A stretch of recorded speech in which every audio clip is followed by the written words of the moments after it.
Stop. I'm going to drop that on him. And then out of nowhere, here he is. Eric in Falls Church. I don't know why he's calling. I can't imagine that he would call to ask for his song Loser back. But we got to find out, right? We go to Falls Church. I jump him to the front of the line. I don't know why. Eric. Dude. Eric, what's going on?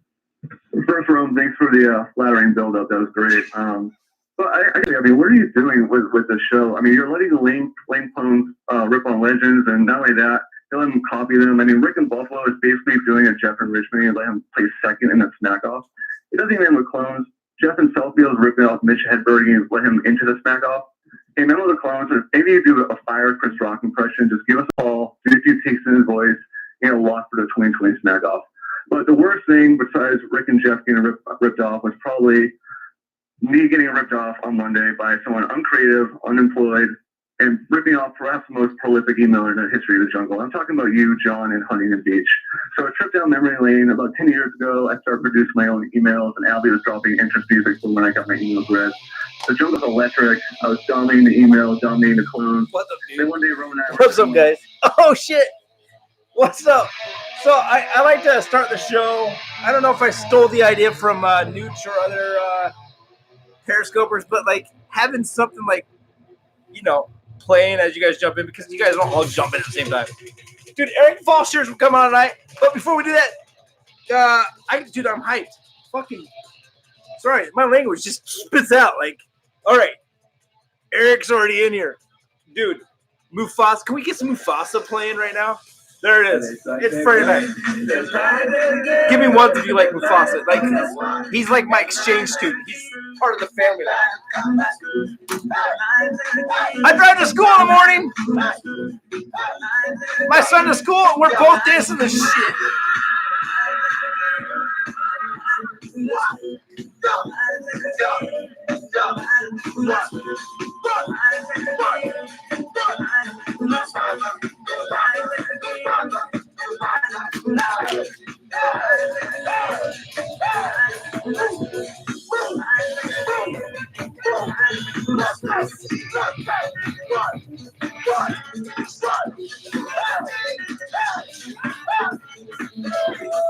All right, listen up. We still got Van Halen playing. Listen, you guys, I stole a bunch of shit from Stucknut tonight, you guys. I did. I went to Stucknut. I did my research on Eric Falls Church because I'm an idiot. You guys saw my tweet. I'm like, he's the creep. No, dude, he's a loser. What am I doing? This is a loser. Come on, get it right, 12 wood. But dude, Stucknut seriously saved my ass because like I just gotta type in like I gotta go to the take box. I gotta type in the search. I gotta type in Eric Falls Church and Beaks and Studio Stadium. Find tons of research. You guys, we're gonna have a great conversation tonight with Eric Falls Church. He's got this bazooka. He wants to take down the whole entire jungle, I think, dude. Can we allow this? Can we allow this shit? But Stucknut, you guys gotta go to Stucknut. You gotta do your search. You gotta sign in first of all. You can be involved with those forums he has. Like he has bets going on. The take box, that's my favorite right there. Where's the search button? There's a search button in there. Type in Eric Falls Church. Type in 12. Type in Big Studio. Type in I see Shay from the Bay. Type in Shay from the Bay. Type in anyone's name. Dude, I see my brother. What's up, Splinter? Okay. So, dude. Stucknut has been around longer than Jim Rome. All right. He's been archiving Jim Rome longer than Jim Rome's been around. All right. So if you ever want to know about the shit about Eric and Falls Church has been a part of this Jim Rome community since like 1904 or something like that. Is that what we decided? 1904? All right. 1904. Okay. And then he decided he's going to go on TV. Jim Rome did last year. Well, Stucknut, he gets the audio. Like, he gets in your ears. You're like, all right, I can hear everything, Jim. I can hear it all. But now I want to see you. Well, what do? You go to YouTube. Jim Benton. You guys know Jim Benton? Give me one. You know Jim Benton. If you like Jim Benton, give me one. Jim Benton is the freaking Stucknut of YouTube. all the calls you've ever made, all the good takes, bam, right here. You go to Jim Benton, which is what was it? Romageddon TV. Can you spell Romageddon TV for me? You can. It's ROME. ROMEAGEDDON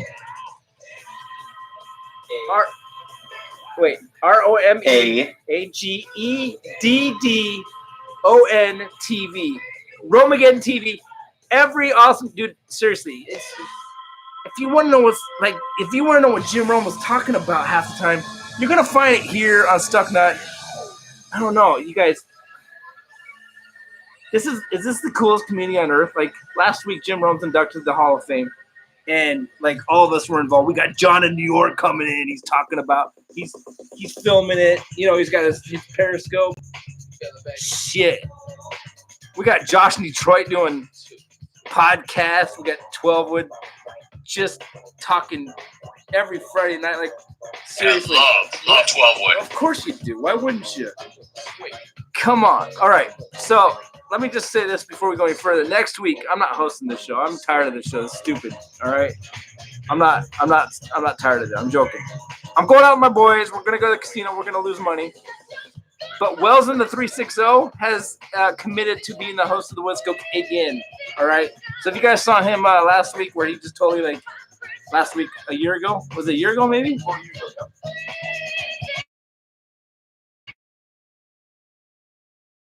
No, I'm joking. He did good. He had Matt in Vancouver on.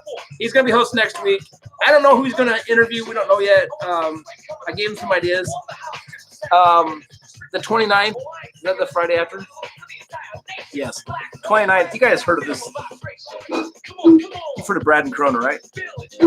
What about the Lewis and Palmdale? The BIC. Dude, Lewis and Palmdale is a warm fuzzy right now, man. He's a warm fucking fuzzy. Can I say that?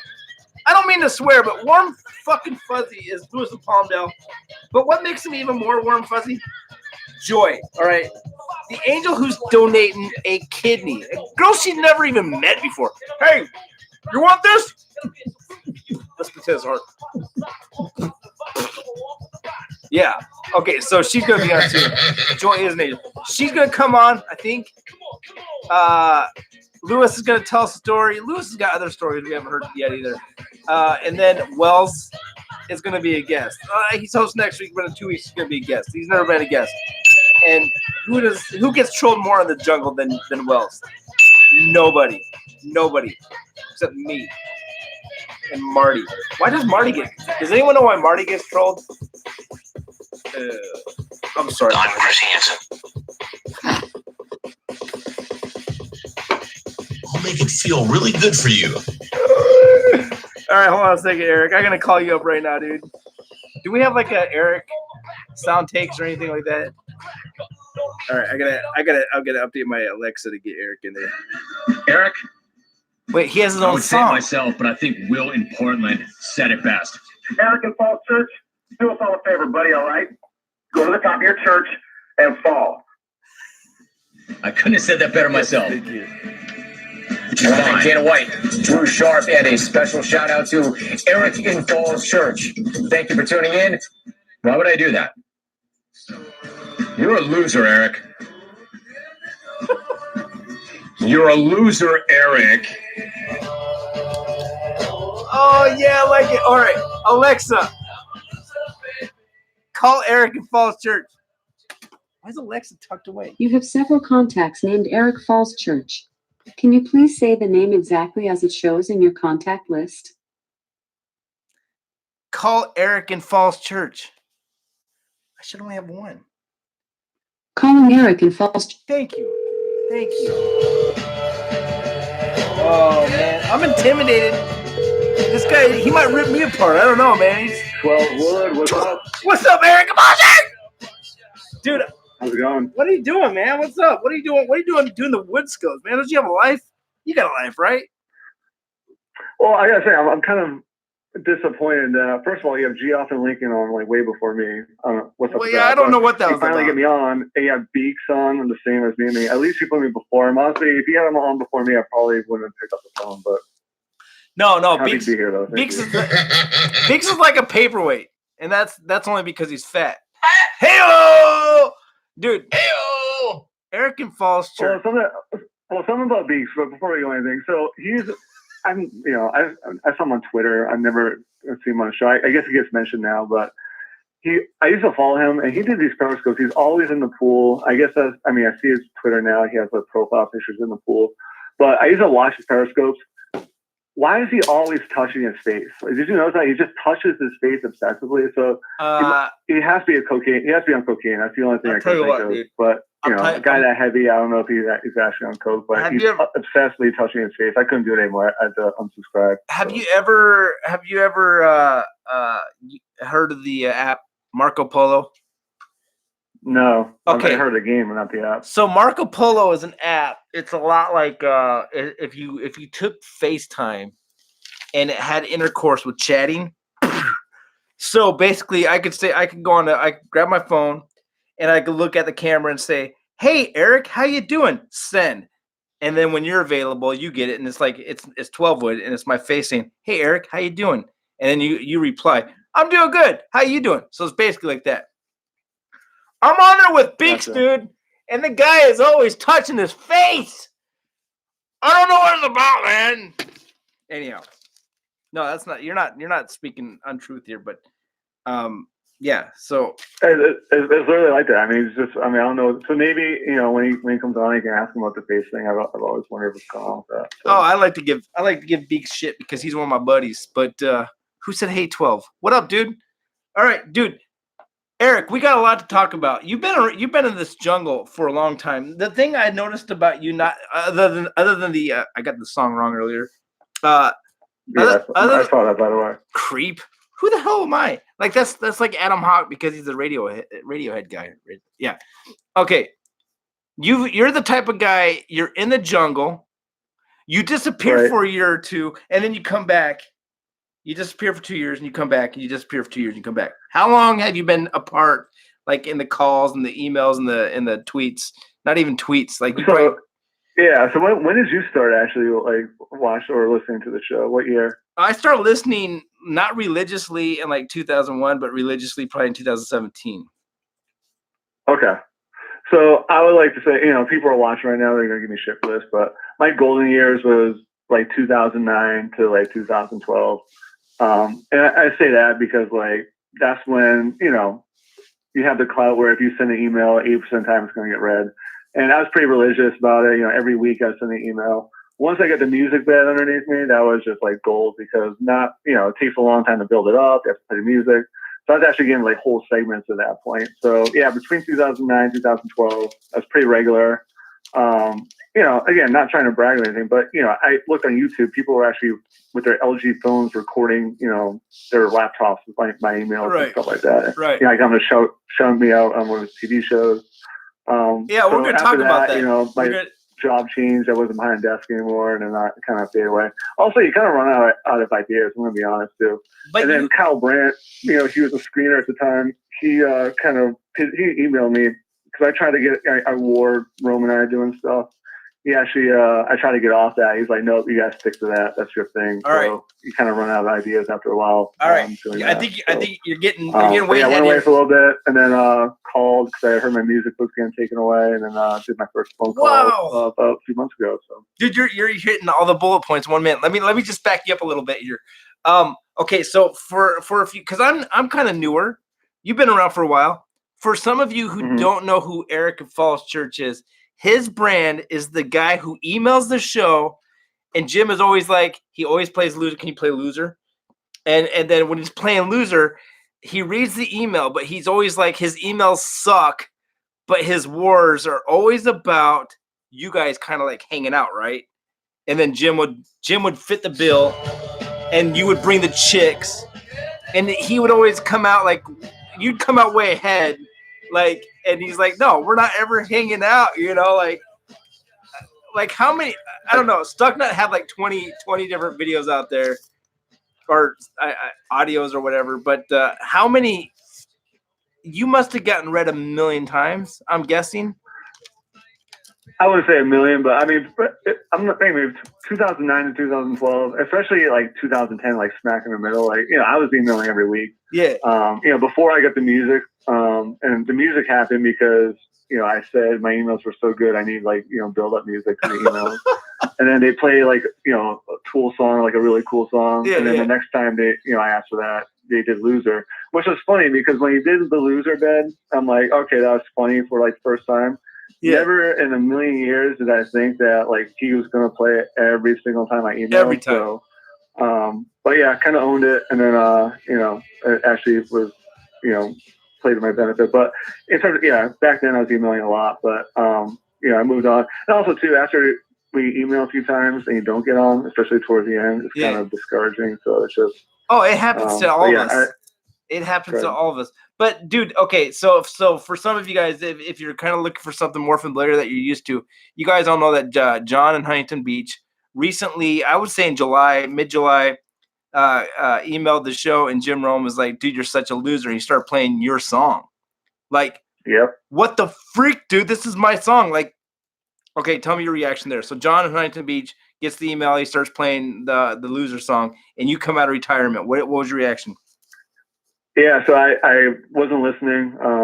I got tweets, and then I went and checked it out.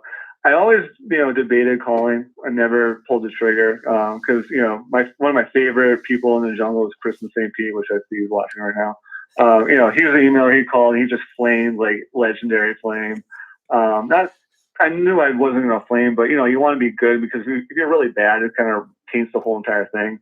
So I figured, you know what, I haven't participated in a while. My music's going away. If I'm going to call, might as well do it. Yeah. If it doesn't go over well, then whatever. But yeah, so that's kind of why I did it. Loved the phone call.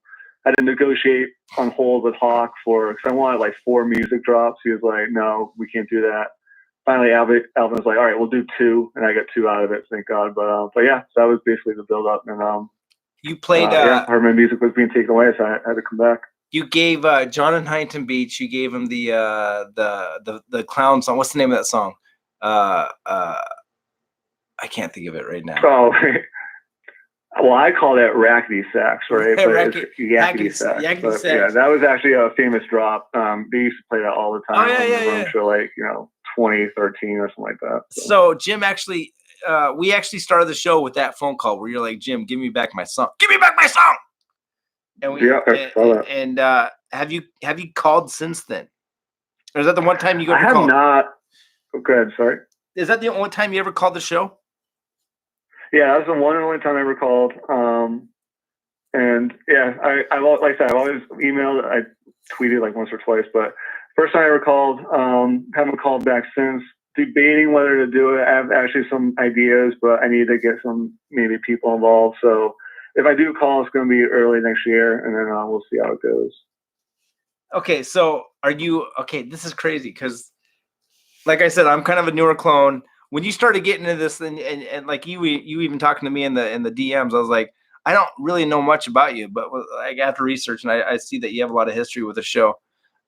Did you have you met any clones? Are you friends with them, or is this the only one? Yeah, it's a good question. The only one I ever met was Dan in DC. Have you heard of him? I mean, he's been around. I've heard the name. I couldn't tell you shit about him, but yeah, I've heard the name. Yeah, he was in the Smack Off. I mean, a few times. He hasn't participated in the last few years, but him and I met him. Obviously, if you guys don't know, Falls Church is a suburb of DC. So we met over Twitter. And it was actually kind of funny because, it was 2009, back when Dan actually lived in DC. He's in Maryland now. But I won't go to meet him. It was kind of awkward because I'm meeting a dude at a bar, and it was just it felt weird, it's like a blind date. But anyway, got over that. Saw Dan. What's interesting about Dan for you guys, watching it, maybe don't know, Dan was actually a writer on the show. He worked on the show. Is that right? That was back when Travis Rogers was a producer. Jay Stu was the other producer. So he worked under Travis. So he would write, Rome's, takes whatever, he has writers that helps him with that. So he was one of those guys. So he would tell me actually stuff like behind the scenes stuff that would go on. So he actually has some good stories. I don't know if he would ever want to come on here, but yeah, he worked on the show. Dan and I, they had a lemon drop happy hour special. It sounds like a pussy drink, but after we did 20 of them, we really got after that night. So, and that was the one and only time I saw Dan. We talked a lot though, but he's a great guy. So okay, but Jay Stu, did you ever hang out with Jay Stu? So this is so because Dan knew Jay Stu, and Jay Stu was great because when Kyle Brandt was not on the show, so Kyle Brandt back in the day, if you didn't know, he was like the email screener. So when Kyle Brandt wasn't there, Jay Stu was the call screener. He would actually do the emails. Yeah. Whenever Jay Stu did the emails, I knew I was getting on. And Yeah. I don't know why, he actually was born in Falls Church. Actually, that's a trivia thing. Is that right? Maybe that's why. But he would always get me onto the show. So he followed me on Twitter. I follow him. So anyway, fast forward, he leaves the show around mid 2000s or 2013, 2014. Yeah. So he tweets out that he's in DC. So I send him a DM because we follow each other. I'm like, hey, Jay Stu, you're in DC. If you want to go to a bar, let me know. Hit me up. I don't hear anything for a few days. It's Friday night. I go to a bar. I have 6 drinks. And all of a sudden I look at my phone. Jay Stu hits me back. He's like, hey, I'm in Dulles, which is 25 minutes away. He's like, come on out. I'm at this bar. So at that point, this was before Uber. So I had a choice, do I get in a car after a few drinks, go out there, or just, be responsible. Unfortunately, I was responsible. I didn't go out there. So next day, I send Jay Stu a message. I'm like, hey, sorry I couldn't make it last night. How'd you like DC? He's like, oh, it's pretty good. Parcells showed up. What? I'm like, Parcells? I'm like, Bill Parcells? He's like, yeah, Bill Parcells. I'm like, so he was there? He's like, yeah. I'm like, why was he there? He's like, oh, he was going to be a guest on the show, the new show he was doing. So basically, if I would have gone, I would have had this great night with Jay Stu, Bill Parcells, and I pussied out because I didn't want to drive drunk, and I will not make that mistake again. It's like when Jim Rome was invited to go backstage with Robert Plant, and Jim Rome, what's your big regret today? Not going backstage with Led Zeppelin after an invite with Robert Plant. You know what I mean? Yeah, right. You got to be eating yourself alive. Yeah, I mean, well, here's the thing though. What's great though is he's trolling me. If that never happened, but he's just trying to fuck with me. So if he's watching this, that's just genius. But to this day, I don't know. I mean, I assume it's true, but yeah, that was one I regret for sure. Oh, that's crazy. Okay, so KB or Jay Stu leaves and KB comes in, and you told me that one of the bullet points you gave me is that KB is giving you bullet points on what to email. What is that about? Yeah, so I kind of got in earlier. One of my sticks. Everyone has their stick, but he said I try to get off the war. Jim and I doing something where me and Rome or whatever, and yeah, right. He actually sent me an email back. He's like, listen, you gotta stick with that. And really? Can't go anything else? Nope, that's what we know for. You gotta stick with that. So imagine trying to, like I said, I wrote a lot of emails over past few years. Yeah. So now after, more Rome and I on my emails have done just about everything in the world, right? We've been to every bar, we've been to every city. So kind of run out of ideas. But yeah, that's kind of interesting when he was on the show that he kind of said, he basically told me that that's where I had to stick in between. So maybe it's a pretty good thing. I mean, he knows better than I do, that's for sure. I think a lot of these guys, like EPs, we're talking Adam, Jay Stu, and KB. It's funny to hear the stories. If you go back and research some of these old WOODSCOPES, man, hearing people tell stories from every generation of the Jim Rome show, because Jim Rome's been around for 30 years. He's had a lot of EPs, but hearing Leffen Laguna get hung up on by Jay Stu, or was it KB? Jay Stu, because what kind of name is Leffen Laguna? Hangs up on him, and someone recently saying that they could say anything to KB, but Adam didn't let them. I can't put my finger on it, but dude, I hear it all the time, man. It's the evolution of the Jim Rome show is constantly changing. Whether he's Premiere, CBS, ESPN, KB, Jay Stu, Adam Hawk. I mean, Whitey. I don't know who Whitey is, but I hear his name all the time. You know what I mean? Did you ever? Yeah. Well, one person you're missing is Travis Rogers too. So Travis Rogers, I mean, he was on the show. Him and Rome were that was his first producer, right? So interesting. I learned about him. Yeah. I think Dan might have told me this actually. If you want to talk about one of the greatest emailers in the history of the jungle, it was actually Travis Rogers. So what Travis would do, this was when they were back in the day, faxes. They didn't have email back then, right? Yeah. So this was around the time when faxes, they stopped that. They're doing faxes and email. So what Travis would do, so I hear, maybe I've heard wrong, but he would actually write his own emails and give them to Rome. So he wouldn't actually, or write his own faxes. So whenever you saw Bob in LA, that was his secret name. That was actually Travis like writing emails. So Bob in LA is Travis Rogers. One thing I heard too, that famous drop, the Tobin in Houston, the crank call. Yeah, I have it on good authority to say that those two emails, the Richard Simmons ones, and then that's why I call it Fun Saturday Night. 99% sure that was Travis, writing those emails. So yeah, it's kind of funny, I mean, as a producer, if you're not getting good emails, why not write them yourself? I've heard stories. I've heard stories. I don't know if this is true. I don't know, sources who know sources who say that sources said, and the good source, I mean, one of the sources is a good source saying that Carl and Rosemead was Travis Rogers as well.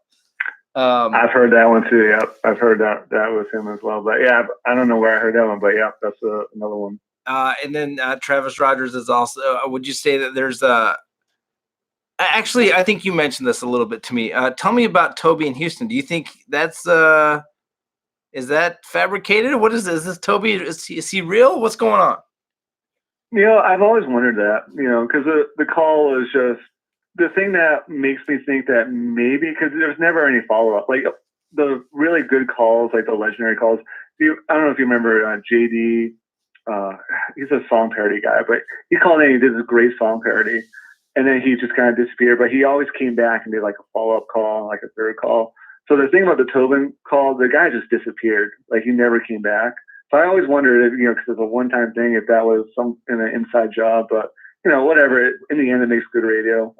You like to think it wasn't, but yeah, I've had the same thought. So now, I will say that some of these people, you have to think at least some of these guys who get famous for being like Fs. We're talking A to F. That some of these guys are just Fs. That they're so humiliated they don't come back.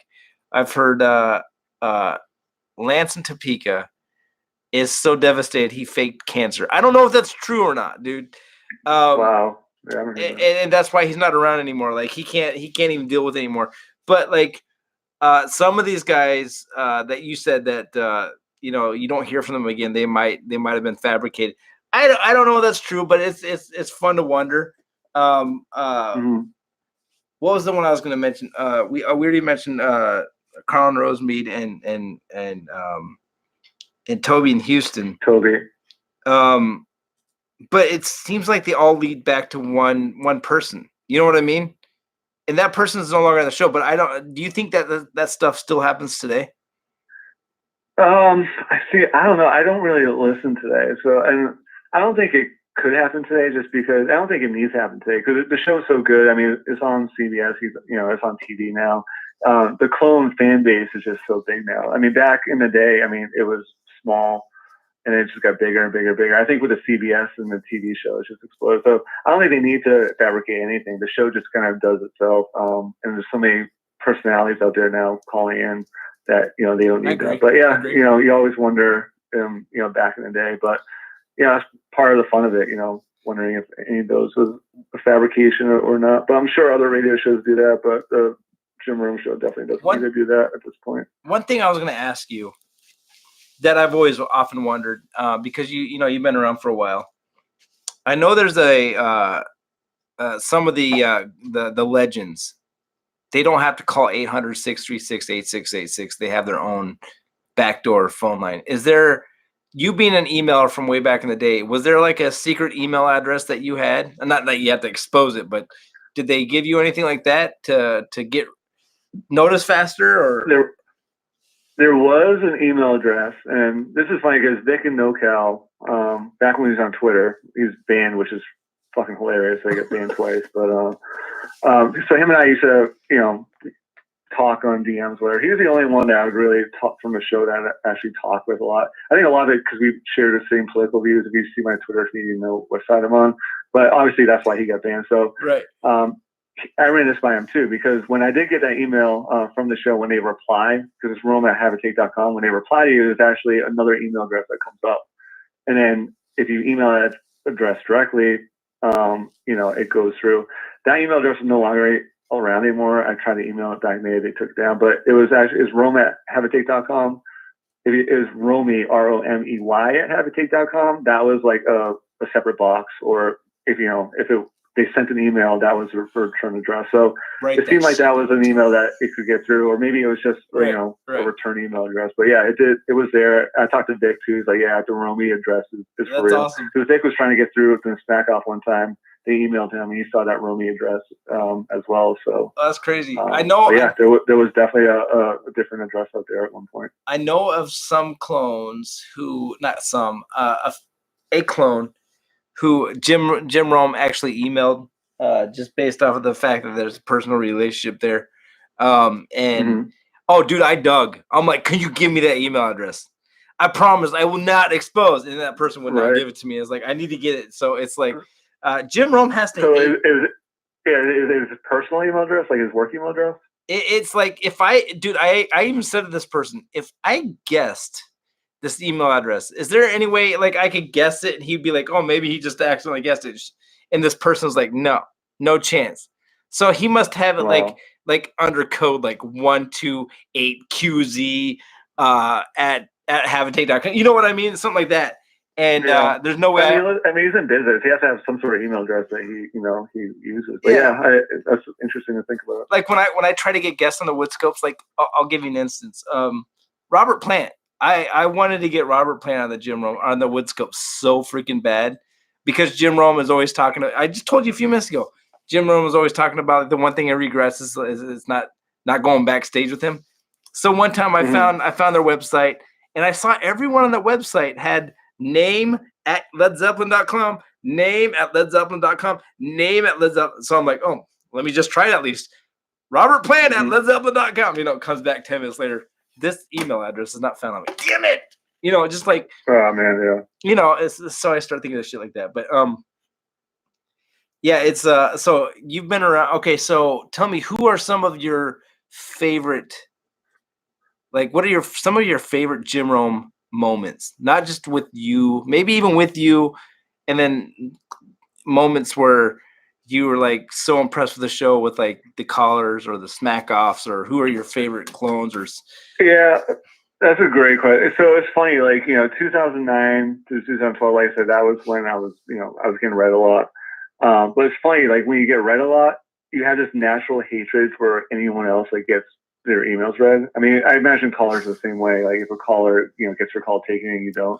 So back in the day when I got my emails read all the time, if anyone got their emails read, I immediately hated that person. So back in the day, it was this guy named Stu Manhattan. That's probably before your time, but maybe people watching know. Couldn't stand him.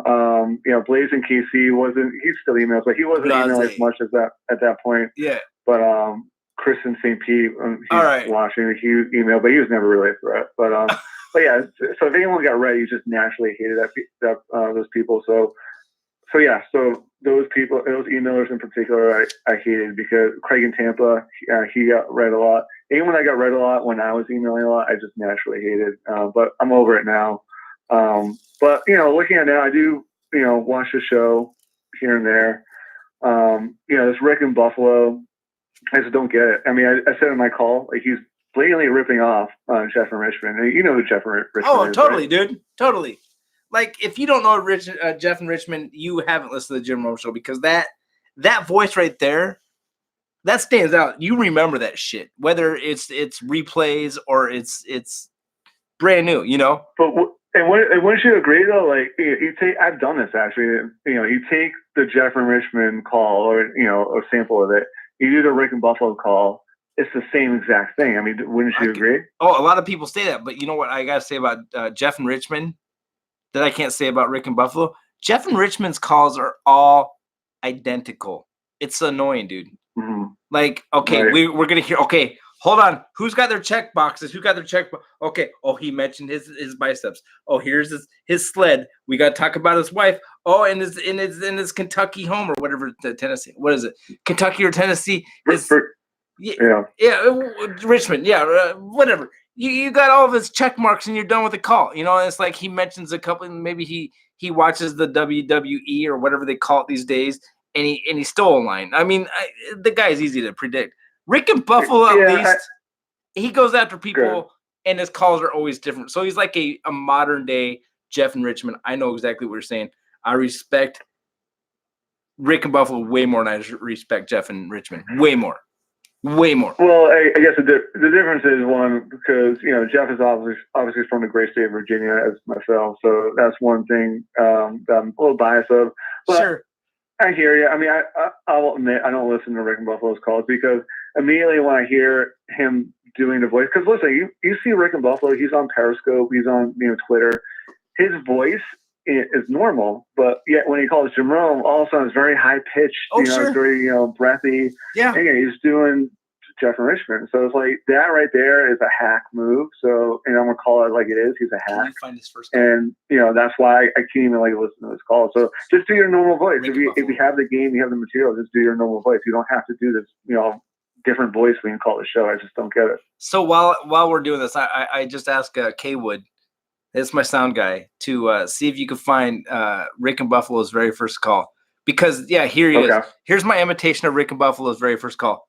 Hey Jim, I'm just calling to talk about the Buffalo Sabres. Blah blah, boring. C+, A-. It's trash. Mm-hmm. So I will give him this. He's learned that he's either got to be an A or an F, blase, because he's one of your competition being an emailer. You got to be A or F. Rick and Buffalo is one of the few people who learned my calls sucked ass. I got to do something about this. So this is why we get, hey, Jim, it's Rick and Buffalo. I sound like Jeff and Richmond. I'm going to go after everyone. At least you don't know if he's going to be talking about biceps and his sled and his Armani suits and his Rolex watches and stuff. You don't get that from Rick and Buffalo. So it's like, yes, I see what we're saying, but I don't. Yeah, I hear that. But the one thing I will say, I'm mature enough and my anger has calmed down. Blazing KC is a much better and more creative emailer than I ever was or ever will be. So props to him. I finally admit it. But going back to Rick and Buffalo, I mean, I hear what you're saying. Yeah, it's the material maybe better, and there's Jeff does kind of the same subjects or same list or whatever. But I don't know, just and also too. I mean, I used to follow Rick and Buffalo on Twitter. Like when you see a photo of you've never met them, but you see a photo of somebody and just look at it. Just ruins and you can just tell they just smell like really bad. I saw, Rick in this, he's in these jorts with like a Buffalo Bills jersey. Looks like an oversized 3-year-old. And, he has his backpack on. He's going to California to see Silk. And it's just, he's got his Coke bottle glasses. The whole Rick thing is just, I just don't understand it. I don't see the fascination. This material isn't that great. I mean, it's okay, but I just don't understand. I really think Jim Rome loves Buffalo. It's a great sports city. Yes, absolutely. So I think he's always wanted like a caller or someone to come out of there. So I think maybe that's what Rick has going for him. But yeah, I don't get the whole Rick and Buffalo thing. Rick has brand, and Jim Rome respects that. I'll tell you that. But I don't know about that. But speaking of, he's got a brand. Brand doesn't always have to be A or F. It's you know what I mean. It doesn't have to be A+. It could be an F. I just think I think he brings attention to the show. You know what I mean?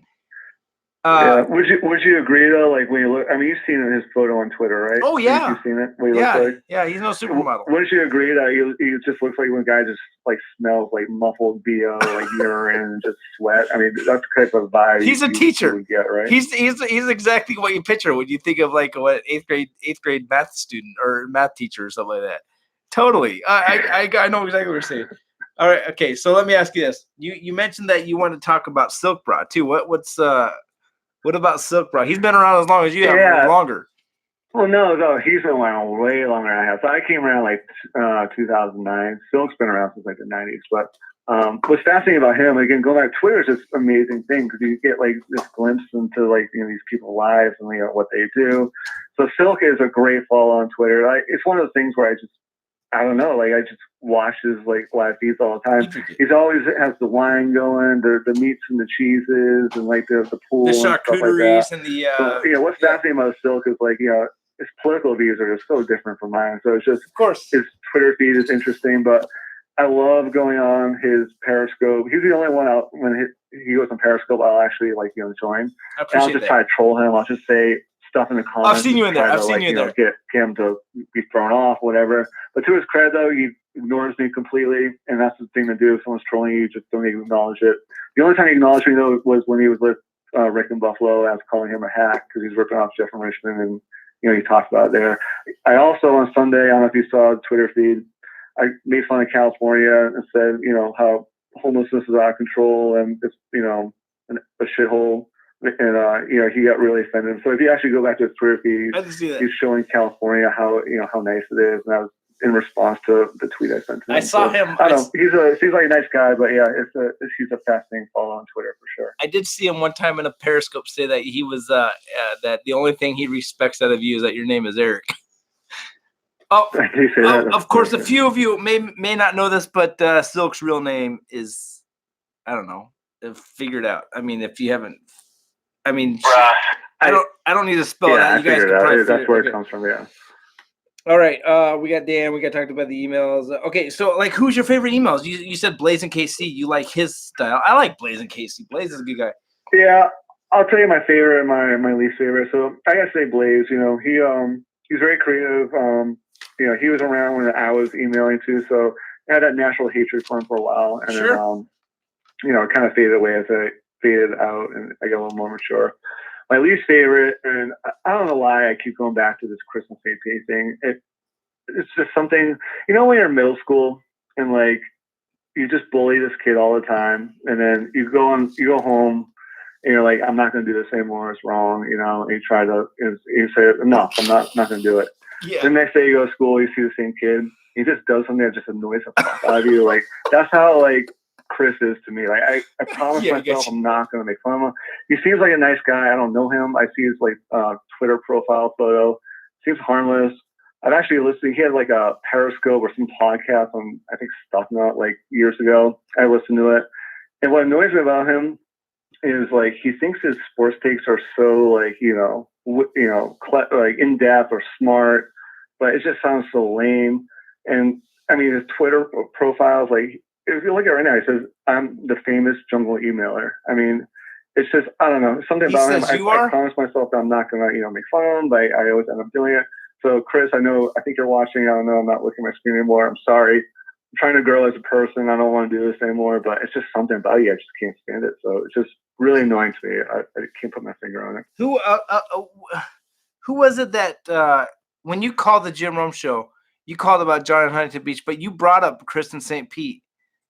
I think I did. You actually gave him some respect in it, but now it's kind of like you guys are like Twitter beefers and whatnot, right? It's not beef. I mean, he's been around for a long time. Even when I was emailing back in the day, he's been around. But we all have stick and this no longer a St. Pete thing. It's just I don't know. Okay, he seems like a really nice guy, but it's just really I just find him really nice. I don't think his emails are funny. I don't think they're witty. He gets read. Sometimes too, on the Rome show, some emails will get read a lot, and they're not that good of emails, and you just wonder why. And he's one of those guys that he gets read. I think it's because he's been around a long time.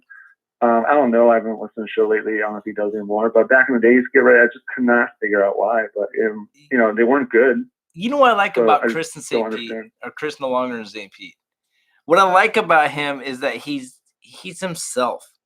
He's not what you're gonna find. I know you're kind of new to this JTP jumping into it. But what I find the most annoying thing about the JTP, and if you guys are watching me right now, this might be a message for some of you, are the fucking minions, dude. The ones who have to please, let's just say the ones who have to please Left and Laguna and his crew. You know what I mean? Mm-hmm. Yeah. You can't be yourself. You have to make sure that what you tweet. Thank you for Left. The thing you're gonna tweet is gonna make the Left not mad at you. You know what I mean? Chris no longer St. Pete is himself. He's a standalone guy. Has he ever been funny? I think he's funny. I like Chris. Entertaining about him. Chris and St. Pete. He says those one-liners that he's like a Twitter shock jock. You're sitting there and you're reading you're reading these things. I must be following the wrong guy. Well, maybe not Twitter. Maybe I'm but when he's in my scopes and you sitting here reading all these, you're reading everyone talking to each other, and all of a sudden you see Chris no longer St. Pete saying something like, "Dude, if you could suck your own dick, would you do it?" Dude, it just shocks you like crazy. What? Yeah, totally. I would totally. No, I think Chris is kind of funny in that way. Like he's got his own sense of humor. He's himself. He's not a minion of anyone. He doesn't follow anyone. He's himself. I respect that. Eric and Falls Church, you're exactly the same way. You guys are yourselves. You're not highly influenced by someone who has more numbers than you.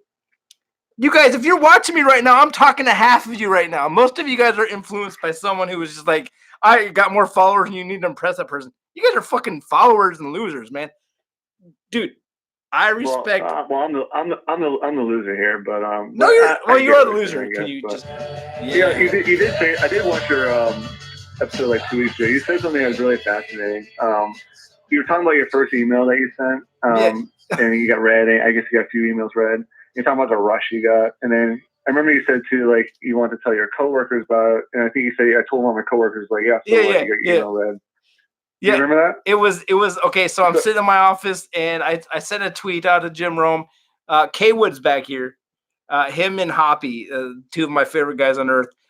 We decided one day we're gonna have a contest who get read first. And dude, the very first day we started doing this, I sent a tweet out to Jim Rome, and I'm sitting there in front. I work at a bank, and there's a customer sitting in front of me, and all of a sudden I hear and 12 Wood tweets. I'm like, holy shit balls! What the hell just happened here? I'm looking back on my radio. I'm looking at the member. I'm looking back at the radio. I'm looking back on my. I'm not paying attention to you anymore, Mr. Customer in front of me. I'm paying attention to Jim Rome, and he reads the tweet, and I'm like, hold on. I told him anyhow. I was like, that name you just read, that was mine. And I love 12 Wood. And dude, it was addicting as hell. So yeah, what were you gonna say about that? Yeah, so it was addicting, but I remember saying too, like you told a coworker or friend or whatever. So how do you think I feel back in like 2010, where I'm just like killing on the email, I'm getting read all the time, I'm getting like full segments, dedicated to like one email I send, and people, like I said before, people are actually putting my emails on YouTube. People are singing songs about me, like Eddie Boise. Eddie Boise. You mentioned me. Hold on a second, Eric. Meanwhile, I can't even like tell anybody or any of my friends this, because if they listen or hear in my email, they literally see the host or hear the host calling me a loser right to my face, playing back underneath me. So it's like I do all this work, I get all this run, but I can't even tell anyway because you won't understand it. There's like I get that. So making fun of you. Seriously, I'm listening to Stucknut tonight, and I just Google your name or Stucknut your name, and dude, every clip is like, so dude, just play. Yeah. And I was actually on Google like back in the day. Like you would Google Eric and Falls Church, yeah, and then it would autofill loser like right next to it. Like that was a suggested like Google search. So and then loser Jim Rome. So yeah, so it's like I couldn't even tell anybody. It's crazy. So did you tell anyone? I mean, do you have any friends that are like, dude, you're Eric and Falls Church, or do you know anyone? Like family? The only time the only time it paid off was, this was back in my younger days, when I was living with my friends after college, and, we were looking for a new roommate because one of them got married, which is always a stupid move, by the way. But anyway, we put out like an ad on Craigslist, which is always a horrible idea, but we figured we'll see how it works out. Yeah. Actually worked out. We got this really cool guy from Kansas City who went to Virginia Tech, which is where I went to. He was moving, but it's funny because, he knew us from Falls Church. He knew my name was Eric, and we were about to meet. He's coming in town to, he was going to meet everyone in the house. And then I'm driving down the road. I get a text from him. He's like, "Hey, by the way, this is a random question, but you don't listen to Jim Rome show, do you?" Right. I'm like, "Yes." Right. He's like, "You're not Eric in Falls Church by any chance, are you?" I'm like, "Finally, nice. somebody recognizes who I am." My close friends knew, but still, they kind of got it. But again, the host is basically calling you a loser right to your face. Oh, it's kind of hard to explain to people. But still, how cool is that? Like, you can go anywhere in the world and someone's gonna know you in that area. You know what I mean? That's fucking cool. I don't know what back then. Like I said, back then it was, again that one era of time when I was emailing a lot. Yeah, it was definitely cool. At least for once to be recognized, that was definitely a cool thing. All right, so let's talk about Jim Rome for a second. This guy's a Hall of Famer now. Do you think there's anyone out there, any genre of radio, any TV, anyone who's got a fan base like this where we could, for instance, we're talking, I'm a nerd on Friday nights sitting in my basement talking to other dorks and shit like that. Is there anyone else out there that could can produce something like this. You know what I mean? The thing I love about Jim Rome is, first of all, like he doesn't mail in every day. He says it all the time. He doesn't show up and just take a bunch of calls. Like he actually has. I mean, he has writers, whatever, but he gives like good sports takes. They're witty, they're funny. And all these other sports shows, even the nationally syndicated ones, they show up. They're just taking calls. They're not, not prepared. It's just talking, whatever. Yeah. So Rome works hard. He still gets in there from, at least what I understand, like 4 a.m.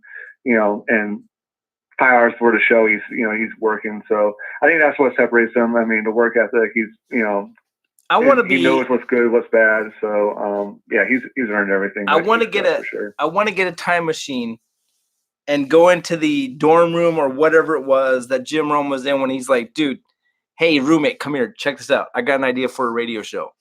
Yeah, what is it? I want to make my callers famous. Like, you know what I mean? Like, I want to have them going at each other. I want to make it like, no, we're like, this is 1993. You're supposed to be talking about like how many home runs like George Brett hit. You know what I mean? It's. Yeah, I think the difference is like I don't think he ever had the intention of the callers being like as they were, but you got this following. And this is a California thing. I'm just speaking from what I hear. So Silk and all them can probably tell the story. But you get these followers there. But it's funny. It's like the callers, especially back in the day, it's almost like by accident. Like that they were featured on the show. Like Rome's trying to do a sports show, and then the callers kind of take it over.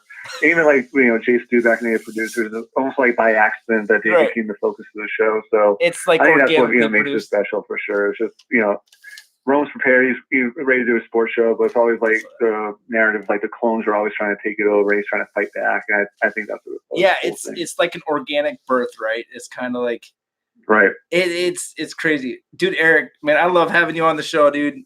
You're fun to talk to. I hope to hear from you, dude. Stick around for a little bit. This appearing act that you do for 2 years and come back is not cool. You got to keep coming back. You have some. Well, you know what? I'm gonna try to email. I'm definitely gonna try to call early next year. But yeah, I mean, I didn't know who you were until like a few months ago. And on Twitter, you were getting popular. I watched some of your scopes. You Googled it. You do a great job. So very entertaining. Like what you do. And I have fun. Thanks for having me on. But again, you had Geoff and Lincoln on before me. I'll let that go. But yeah, thanks. Geoff said he tweeted earlier that you're going to be on, and he said boring. Did you? Well, he's doing that because I said that was my tweet to him after he was boring. Which I'm sorry, Geoff, you were boring, but I mean, you were struggling with him. You were trying to get him to talk, and he was awful. But anyway, maybe it'll be better next time. It's always a second chance. All right, dude. Thanks for coming on. Anything you want to add before I let you go? That's it. But I'd love to come on again in a few months. But I'll be watching. But yeah, thanks for having me on. All right, dude. Good luck in your calls. Get a golden ticket. You're such a loser. All right, man. Thanks for doing this. Wait, before I go, can you pump me some Beck on my way out? It's already on. You hear it? I hear it. Great. All right, man. Thank you. Have a good one. Peace out. Have a good weekend. Dude, that's freaking. Alexa, hang up. Dude, that was freaking cool. I like Eric. Eric is an emailer. Now connected to Jeffrey's iPhone. Chris and St. Pete. Dude, hold on. Okay, we got to do Chris and St. Pete because, like, this is... Oh, it's a rivalry. We got emailer versus emailer. I mean, you guys both called. You guys are still emailers. What do you guys say, Chris, no longer in St. Pete? What a terrible cast. YouTube, can you this hear? This guy has the most inflated view of himself. Like, he thinks he's the greatest email ever. Like, what has he ever done? I mean, he's not done anything. Oh my God! Like, and he's sweat my nuts left and right. I mean, like, what is wrong with him? He's got a brand for sure. He's got a song. How come? What nobody talks about is I listened back to it today. Is his call that he had a couple of weeks ago or months ago? Is his call was the worst reading. His reading was worse than a sixth grader reading like the fucking chapter of the fucking story in class. It was horrible. And this guy is talking about like he's like this influential person. I mean, come on, man. He's horrible. Nobody gives two shits about him. All right. If he dropped off the planet, This nobody is would not give the a way to shit. follow up a guest. No one's sweating him at all. No, but it's still the wood scopes. And Horrible. no, you're cool, dude. Chris no longer St. Pete. Okay, let's. No sane person goes, I hate other people that gets their emails read. No, I don't give two fucks about this. Sue Manhattan, Blaze, whoever gets their emails read. I enjoy that. I mean, like, what kind of like thread has he started? Like, I could name like 5 different threads that I've started that was hilarious. Like the Stevie Wonder truther, the Giraffe family. I mean, there's things I can like name off nonstop. Wait, Chris, what the hell is this? What is this Stevie Wonder truth? Are you saying he's not blind? Oh my God, you didn't hear about that? Where I said that I believe that Stevie Wonder can see. No, here's the thing. Instead of the whole show, it just turned the show on its head into the fact where even Brad and Corona called up and goes, oh, Stevie Wonder can see? That's very superstitious. That's awesome, dude. I guess you gotta listen back at that. Oh, totally. Totally. No, it's cool. Here's the thing: is like you have those moments, and Brad and like whatever the hell his name is, does not like. You've got Erica Paul does not have those kind of moments at all. He doesn't have any go. Wow, he have this moment or that moment. He doesn't have anything. He's just a fucking. He inflates himself nonstop, and he's talking about roommates and shit. But what clone doesn't do that, dude? Chris, would you agree with me when I sent a compliment your way about how you're not influenced by any other clone? You're Chris no longer St. Pete, whether it's this person trolling you or this person trolling, you're you. And I think Eric's the same way. I don't know if it's Geoff and Lincoln. When I think of the current emailers, I think of you three right there. Do you guys think that it would be cool to have maybe an email smack off of some sort? I agree. How cool would that be? I mean, that's the only way that Eric can compete in a competition because he can't read his calls being the smack up because he is like a slow reader. Well, I mean, with all due respect, honestly, at least he got through a call. No, he's like Dexter Manley trying to read a funeral procession right there because he is. Chris, you can't, Chris. I love you, dude, but you cannot talk about other people's calls, dude. Of all people, you cannot call. Okay, I'm sorry. I'm not kissing the host's ass for like 5 minutes like you do when you call Rome. You're like, oh, Rome, your penis tastes like fucking sausage. Oh, come on, dude. Come on, dude. I'm flaming. I'm out. No, dude. Just blowing Rome. I mean, come on. Let's just be honest right here about that. Hey, shit. We all love Rome. There's no denying that. I mean, like even the freaking trolls out there that they never emailed it. Is Rome's dick salty? That's what I need to know. Let's be classy about this, dude. But like all of us here, we all listen to the Jim Rome show. We're all fans of the Jim Rome show. Even the ones who are like, let's even take like the ones like the 45 got fat and the Neils who don't email or call the show. They're still involved with the JTP. What's wrong with them? You know what I mean? Like I don't know. Here's the thing. I don't even know who's in the JTP. I don't know how you get in the JTP. I don't even know anything about that. Like you always reference that shit all the time. It's like Chris, you are in the JTP, dude. How am I in that? You are because 90% of the people that you follow or the people that follow you are in the JTP. They have JTP in their title, their jungle Twitter posse. That's well, okay. War Lewis and Palmdale getting his kidney. Absolutely. In like a week. War him getting that. War Shane the Bay and her website and her thoughts. I really appreciate that. Wait, there's a website? And yeah, it's very provocative. The radio show. Shane the Bay. And War Irate Craig finding a home. Hi, Irate. What's up, dude? What up? Oh, hey, Lewis and Palmdale's in here. War of Lewis and Palmdale's surgery. I wish you could be there. Dude. And it's awesome that you were trying to get the O plus or whatever kidney Hey, since you segued that for me, Joy, the one who's donating the kidney, the one who's like, here you go, here's my kidney. Her mom hit me up on Twitter and said that her daughter is in fact an angel. Wow. So I don't know if you know that or not, but the mom, and then she says, well, if my mom's calling me an angel, she's an angel. I'm like, dude, come on. Too many angels going on here. What the hell? That story is like, if you could get Louise, like call into the show right now because that shit is crazy. If that was at no, hold off. That's a crazy thing. Hold on. So he has his operation on the 22nd or 23rd. Yes. I can't remember for sure. He's going to be on the 29th. I think I talked Joy into coming on too. Thanks, brother. Joy's family is, yeah, dude, all of our family. Seriously. 29th, you guys watching the 29th, we're going to get the full story from both sides. Can you imagine like being Lewis in Palmdale, like waking up one day and he has a freaking kidney that's functioning 100%. And then you got Joy over here who's like, she gives up her kidney. She's like, that's all right. I got another one. It's all good. We're all good. He said he was in there for 10 hours a day and doing dialysis. That's crazy. Whatever. If you guys are ballsy, and I'm challenging myself too, check to see if there's anyone you could help. You know what I mean?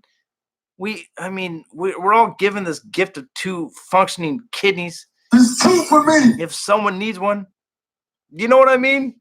I saw, like, who'd I see? Lewis. Was it freaking some crazy famous? I can't remember. Was it the guy from the NBA? Someone tweeted a photo of someone at a game who said, "I need a kidney." Phone number, and this guy retweeted it. It's like this is not just Lewis and Palmdale. It's a lot of people. You know what I mean? So. Well, ultimately, what it comes down to is like this is the jungle family, and we are all about each other. Beefs or not, like here's the thing: we're gonna do whatever we're gonna do for each other, and make sure that we're gonna be out for each other. So that's the last word I have to say. Fuck everything. Fuck the drama. Fuck everything else. I mean, whatever. So I appreciate you, 12 Wood. I appreciate you, Chris. Guy, and. You know what I hope for you, though? And I look at everybody else. You know what I hope for you? I hope there's a huge rivalry between you and Eric and Falls Church, and it becomes something in the jungle. There's been that for a long time, and it's like I shrug my shoulders and throw my hands in there and go, I don't even get it. I don't hate anybody. I don't have any rivalry to anybody. So, but I will reiterate this. What I love about Chris No Longer St. Pete is that you're not a minion of anyone, and I respect that, dude. I respect anyone in this jungle. Mike and India, I'm looking at you. You're not a minion of anyone. You are you, and I respect that.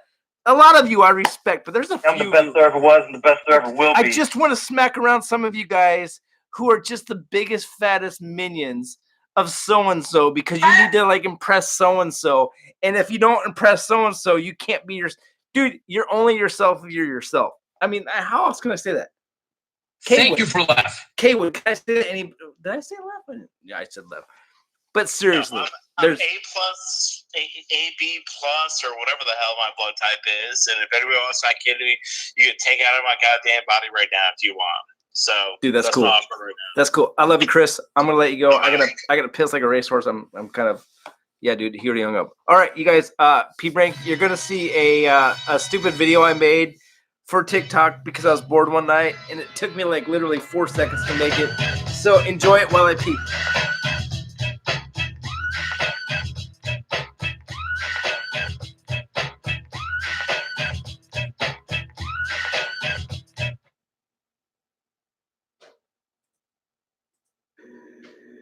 One, 2, 3, or 4. People say we monkey around, but we're too busy singing to put anybody down. Go where we want to what we like to do. The only time to get restless, there's always something new. Hey, we're the monkey. Hey, we're the monkeys. And people say Yeah, we monkey around. We're too busy singing to put anybody down. Go where we want to what we like to do. The only time we get restless, there's always something new. Hey, we're a monkey.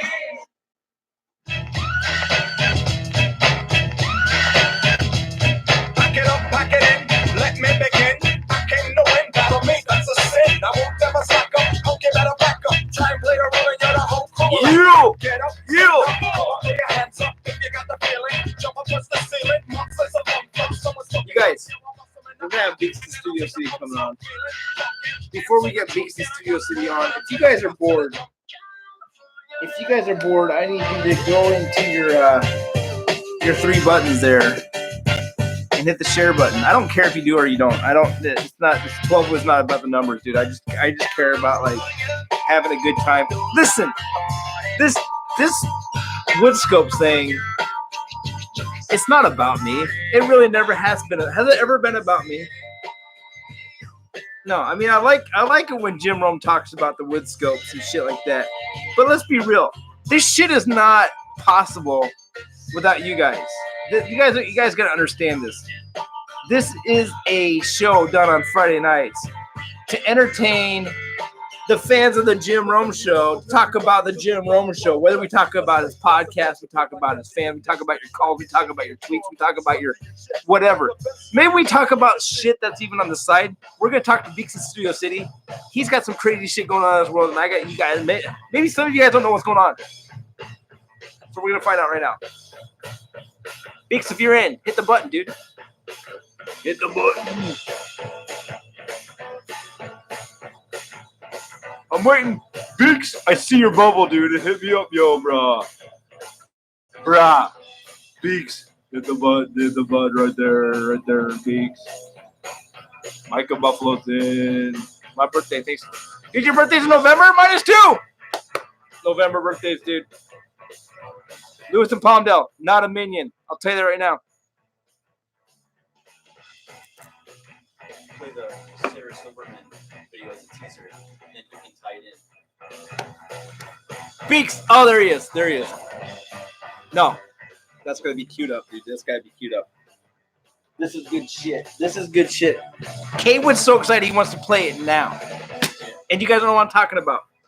YouTube, you're gonna have trouble hearing this. So if you guys want to jump over to Periscope, now's the time to do it because Beaks is actually in the Periscope app talking right here. Beaks, what is up, brother?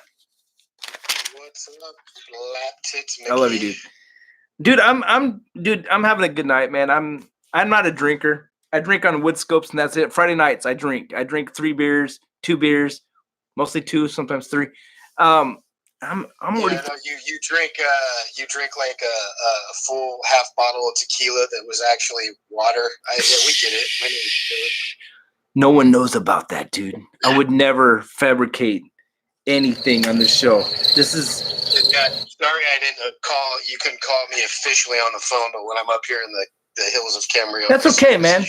I know how it is. I see. If you guys know Beaks in Studio City, I mean, even his avatar right there, he's sitting in the swimming pool. That's at his parents' house in Camarillo.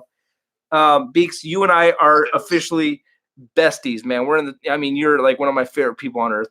I talk to you how many times a day do we talk to each other?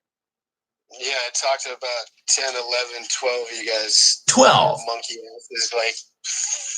Yeah, there's at least 13 of you. You're like a freaking brother, so I'm gonna try not to like embarrass you like my older brother would to me, like when I was a kid.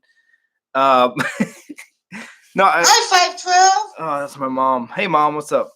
Anyhow, dude. Okay, so the main reason why I want to have you on here is because so you're very active in the jungle, not just in the fact that you're part of like the big visits. We're talking Rick and Buffalo, Nooch, and I think that was in July, and then recently you got Kayla. But dude, a lot of people don't know this about you, but you worked for Adam Carolla in his Chassis Entertainment documentary series. Tell me about that. What is that? What the freak is that? So about probably 5 years ago, Adam decided to start a documentary division because, dude, he's, you know, he literally is there's another guy that literally started podcasting. I forget the guy's name. Rogan was talking about him the last week or so. But then there was Adam. So Adam's kind of the godfather of podcasting. And then Joe is now the reigning king, literally.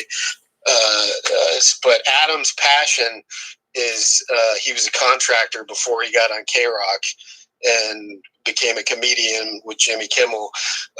But his other passion was like race cars and racing. So, and he owns the most amount of Paul Newman's race cars because Paul was a racer. They did a documentary on that before I started working there. All right. Winning. He started a division with just a couple guys, you know, his partner, his name's Nate Adams, and they made a documentary called The 24-Hour War, which is, I'll get into this a little bit, but if you go see Ford Ferrari, they just took our documentary and made a movie out of it. Nothing wrong with that. Right. Damon and Bale and the director told Adam Nate that recently when they were on Adam's podcast. So they did that, and they did the Paul Newman documentary. And then I met Nate at where I used to work. And he was like, yeah, we're just making documentaries. We need some additional editors and assistant editors. I was like, dude, that's what I want to do because I like doing that in college, and that's kind of what I went to school for because I want to be creative. Okay. I don't want to be pushing fucking buttons. So that's 3 years ago. That's how I got started working there. We've all seen the previews, dude. We've all seen the previews with Christian Bale and Matt Damon doing the Ford versus Ferrari thing. But before this thing became big, you're talking this thing might be Grammy worthy, right? Well, Grammy would be music. 12, you fucking Oscar related. Talking about Oscars. What?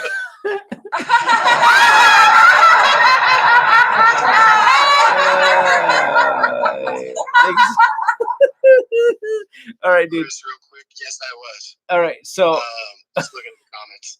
What was you was? Yeah. He was, guys. You can literally go on. You can go see Ford vs. Ferrari premiered today. You can literally go on Netflix right now, and we just got we sold the 24-Hour War to Netflix, and you can watch that right now on Netflix. So you're the editor. Yeah. I mean, if you Google Nathan Beakley, you're gonna find this guy on IMDb. You got movies, dude. You're an editor for this. IMDb, you see some of my first credits are Uppity. We're gonna release that in Black History Month. That's the first documentary I worked on, and then this is Shelby American, the life of Carol Shelby. That's the new one that's going to come up on Netflix. 24-Hour War is up there. You know, I didn't work on that, but yeah, it's the same. It's the same chat. It's called Chassis Entertainment.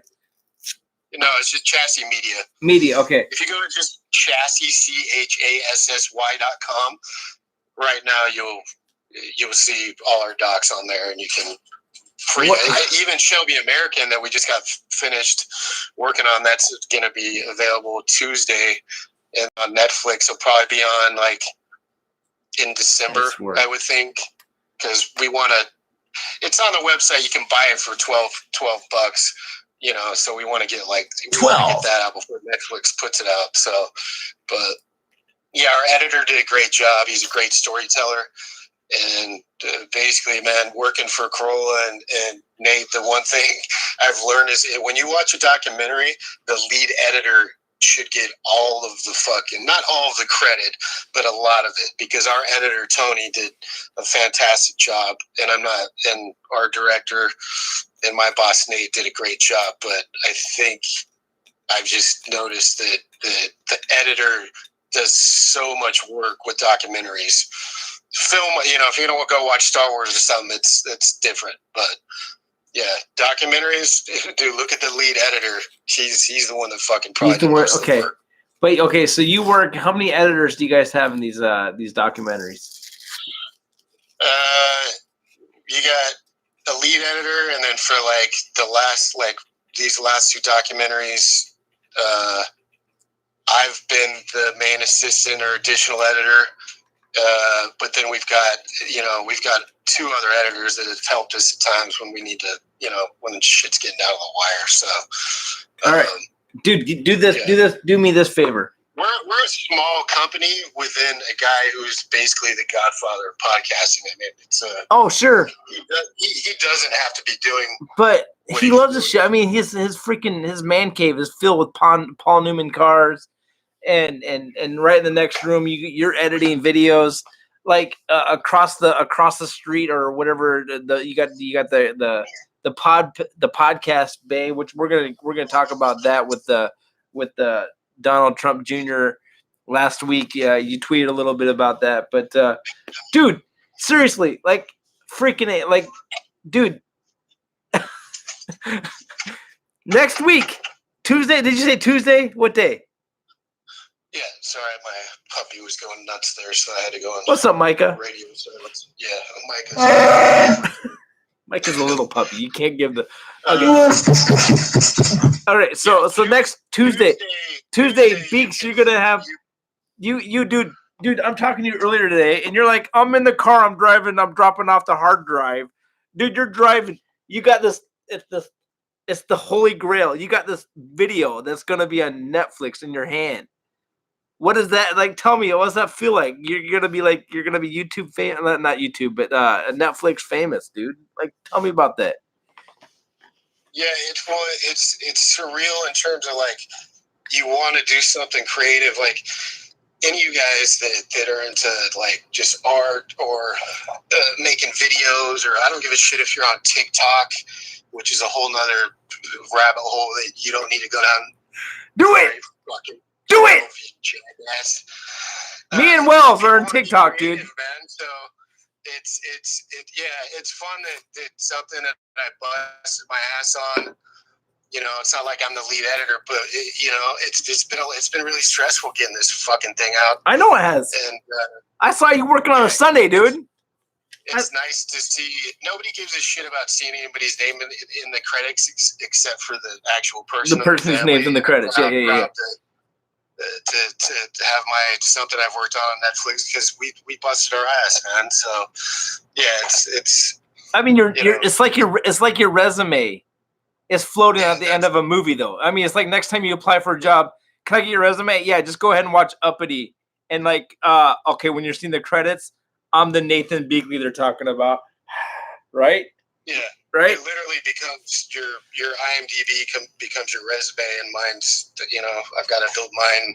I've got a couple of Corolla's stand-ups on mine. I've got these couple documentaries. I've got another series called Going Racing. Right. Corolla that's on there. So yeah, man, I'm just trying to build my resume because I'm just trying to make it a good living too, and it's a tough business, man. Like I ain't fucking some guy that's living in a big house, man. I live check to check, bro. Hollywood's hard, man. I know. I get that. Your closet and make it before you're making like a couple hundred grand a year. I mean, dude, I'm like a lot of clubs, man. I'm in entertainment, but I'm just fucking. But you're enjoying it. My ass through it. And that's all that matters, Nathan. You've heard me say this a million times. Money is not. It's not the root of happiness, dude. It really isn't. You're doing what you love to do, and I know you. I know you know this. But maybe someone out there doesn't know this. But if you're doing something you love to do, no paycheck could cover that, dude. It's seriously. There's more to life than just the dollar bills. But I mean, yeah. Let's be real. The dollar bills doesn't help. But, $1 million American dollars. But okay. It's like I said, it's fun to be part of something creative because, absolutely, dude. Not everything, but you don't want to go to work and just do mundane shit. At least for me, like it might be stressful, but at least it's creative, and I mean, if you freaking put this, if you put the drywall in the tallest skyscraper in LA, when you're driving by that thing, you're saying, "Hey, kids, look at that building. I helped build that." And, it's like I get what you're saying, dude. That's freaking awesome. So Ford versus Ferrari is definitely building some momentum for you guys. You sold some videos to Netflix. They should be going out on Tuesday. You guys look for the names of these movies. Beaks, tell me the names of these two movies again. You can go on Netflix right now and see the real story behind Ford versus Ferrari. It's called The 24-Hour War. And then Tuesday on chassis.com, you can buy Shelby American for $12. But if you want to wait, it's going to be on Netflix next month anyway. So. Next month, okay. And basically, the Carroll Shelby story, part of that story, so it shows his whole life from the beginning to end, but part of his story is the Ford versus Ferrari movie, is the 24-Hour War. So you get, in that documentary, you get his whole life and you get the Ford versus Ferrari story. That's freaking awesome, dude. Just to before we move on to jungle stuff, to sum it up. So here's the thing about Shelby. Everybody knows Shelby, Ford Shelby Mustang.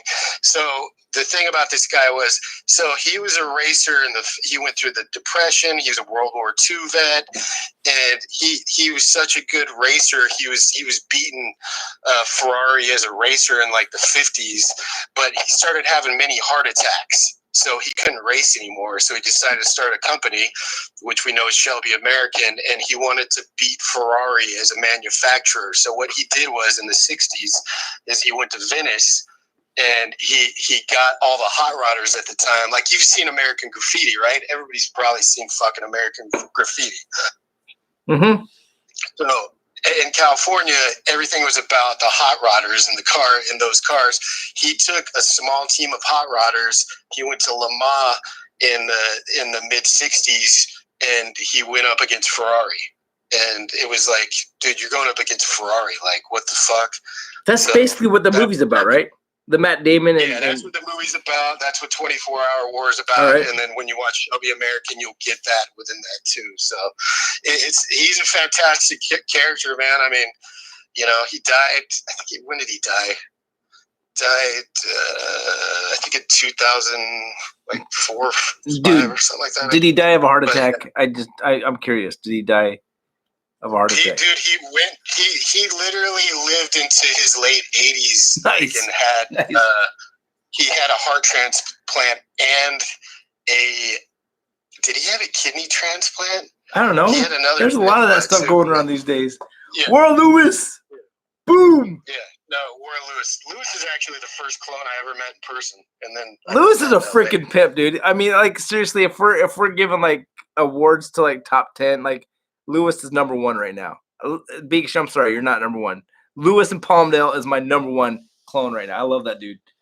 Oh yeah. But dude, I've hung out with Lewis just almost. I know you kind of wanted to. I know you kind of wanted to segue. We can segue with that. No. I know you wanted to segue into the jungle, but dude, last Sunday. Okay, I mean, I'm friends with you on Marco Polo. Marco Polo, if you guys don't know what Marco Polo is, basically it's an app. It's like if you take FaceTime and you take texting and they had a baby. This is what Marco Polo is. I say, hey Beaks, what's up? And then he gets his phone. He's like, hey, it's 12. And 12 says, hey Beaks, what's up? And then you hit start and you're like, not much, dude. I'm at work. Okay, stop. And then I get that. So basically, that's what Marco Polo is. Last Sunday, you came on Marco Polo and you said, dude, I gotta go into work. And you go into work. And when you go into work, you finish the last few whatever you needed to do for the Netflix shit. And let me just walk into Adam Carolla's like man cave where they're watching TV. I'm just gonna go rub elbows with Adam. Yeah, because that's what most of us do during our jobs. We just go rub elbows with some of the biggest comedians in the world.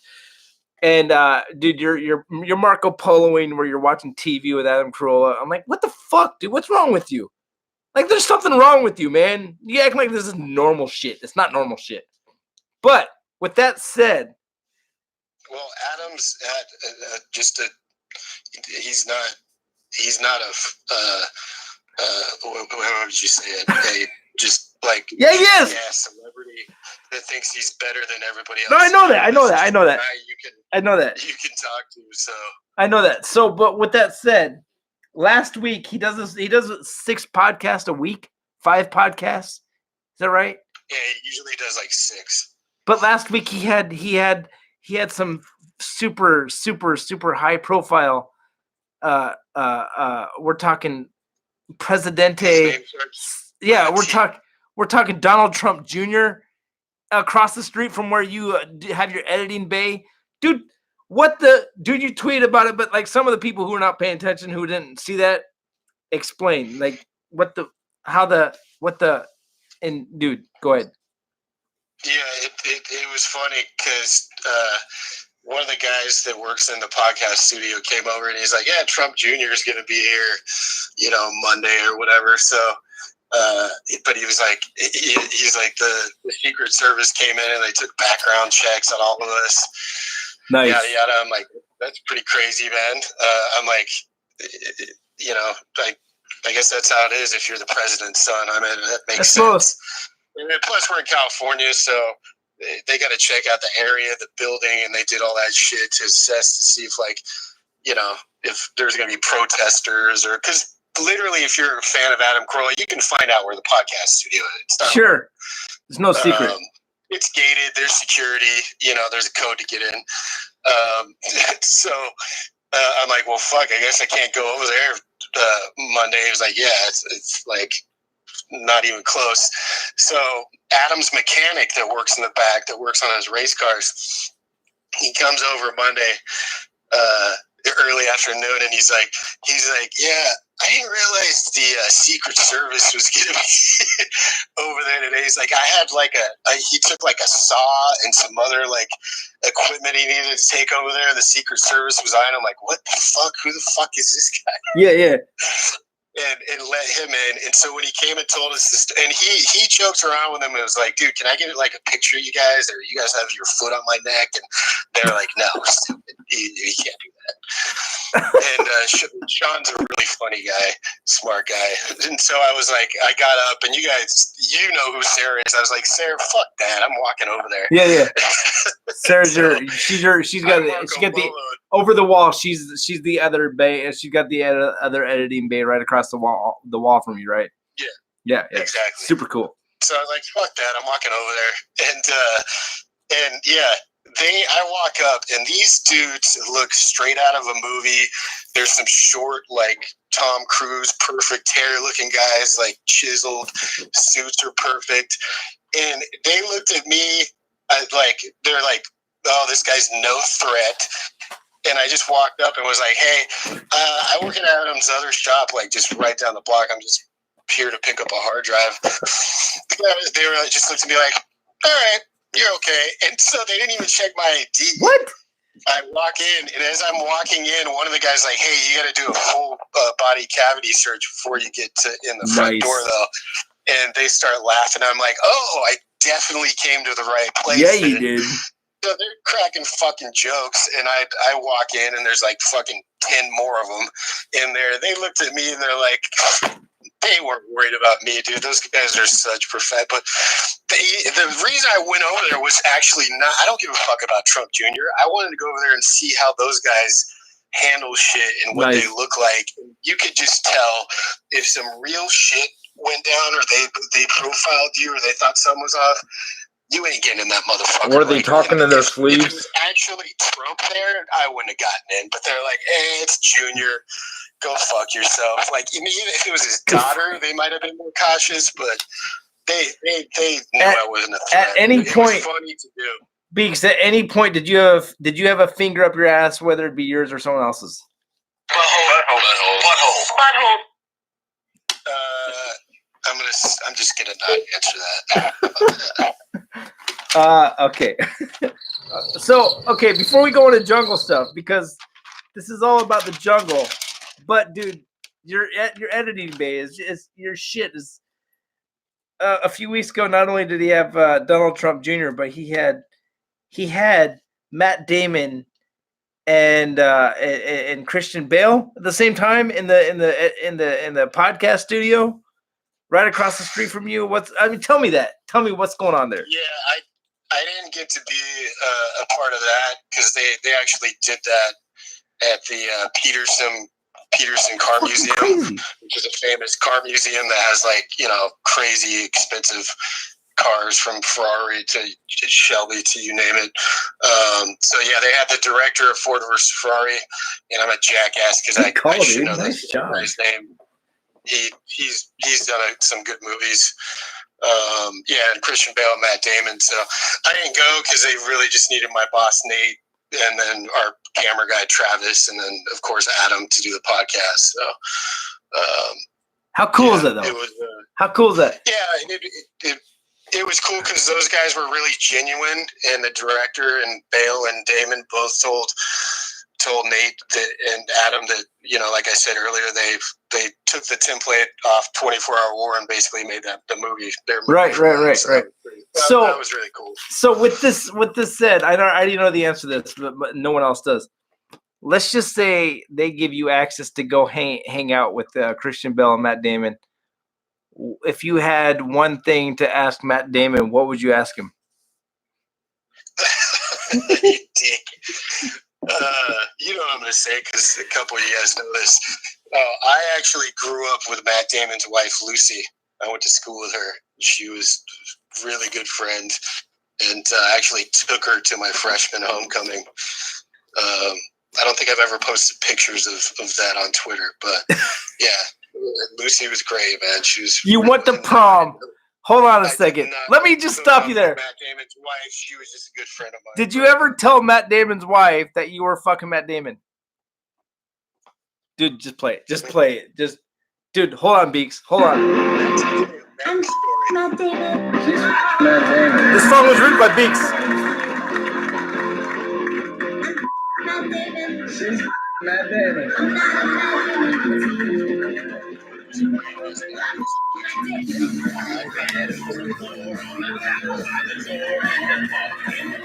I can't hear you, Beaks. Okay, that's good, dude. All right, so that was the song that you wrote.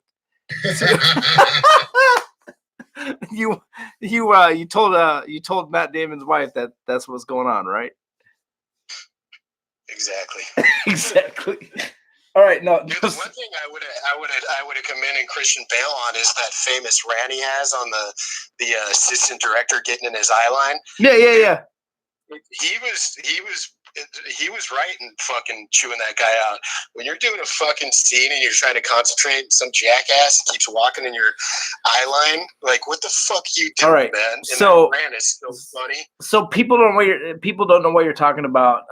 If you go to the Batman, the Dark Knight, there was a stagehand. No, it was Terminator. It was Christian Bale when he did Terminator.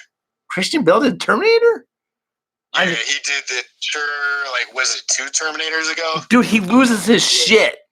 I don't know if you can find that on YouTube. We're gonna see if we can find. If you're in the industry, you would know he's in the right for losing it because, dude, you don't ever get in somebody's eye line when they're trying to act in a scene. You should know where you are on the set, and it sounds stupid, but it's really not because I've heard it. Distracted. I've heard it before. These motherfuckers like $20 million to do a good acting job or great acting job. And you got some idiot on fucking set moving around in the background. Was it? Did you have it? Is it on YouTube? Beaks is on YouTube? Can we find it there? Yeah, the whole rant's on there. I mean, okay. So basically, Christian Bale loses his shit on a cameraman or something. What is it? Yeah, it's his director. Oh, we got it. Hold on a second, Beaks. Yeah. Here it is. There's even a soundboard.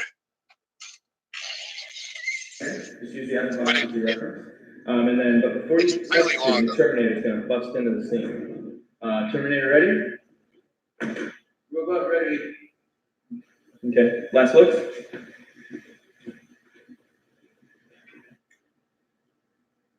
Is this where he loses his shit? Walk around and rip that. No, shut the fuck up, Bruce. Second. The fuck are you doing? Are you professional or not? Do I fucking walk around and rip that? No, shut the fuck up, Bruce. Do I want? No. He's talking to Bruce Wayne? Don't shut me up. Am I going to walk around and rip the fucking lights down in the middle of a scene? Then why the fuck are you walking right Everyone's through? laughing. Like this in the background. What the fuck is it with you? Too, and he was like, like what don't you fucking understand? But seriously, he lost his shit to some camera dude. And like, dude, when I heard that, I heard it on the Man Cow show, and they didn't play the video, and I thought there was like a terrorist attack or something. You know, like Christian Bale's losing his shit. If you talk to Orion or anybody that's done acting or done, because clearly, not to go off on a tangent, but Orion can act because he did acting. Orion will tell you the same shit. He's like, no, Christian Bale was totally fucking right. Fuck that assistant director's an idiot. But anyways, I had no idea. So Beaks, okay, so let's just dive into the jungle shit now. You were involved in 3 of the. Hold on, can I start this off first? Because I want to reply to Chris and St. Pete. Do it. Do it. And Eric. So Eric, I laughed when Eric started his Woodscope session off with me because I remember him when he was in going, quit fucking touching your face. So the story on that is, Eric, is that I've always been a twitchy guy, even since I was a little kid. Dude, you're touching your face right now, aren't you? Literally, I'm scratching my forehead, no joke. I'm just a movement guy when I'm talking. When I'm on polo, you guys see I'm always lifting my arm up, and you see my armpit. Like, I'm just a twitchy fucking guy. But obviously, I'm not doing cocaine because you guys know I was in a weight loss challenge. So, yeah, I'm just a twitchy dude. And then Chris, the funny thing about Chris is how that was there's a connection to that tonight between the 3 of us is that I think the first day I joined Twitter was because of the Jim Rome show and to get into the JTP, and it was the day Chris famously flamed out. Is that right? Which is my favorite flame out fucking ever. Nice. Because it's just so good, man. Like I love that flame out, and I gave Chris shit about it that day, and he was like, dude, you fucking call him, blah, blah, blah. And of course I didn't, because back then in 2013, 14, I was like, dude, that was daunting. I'm like, nah, I'm never going to call the Jim Rome show.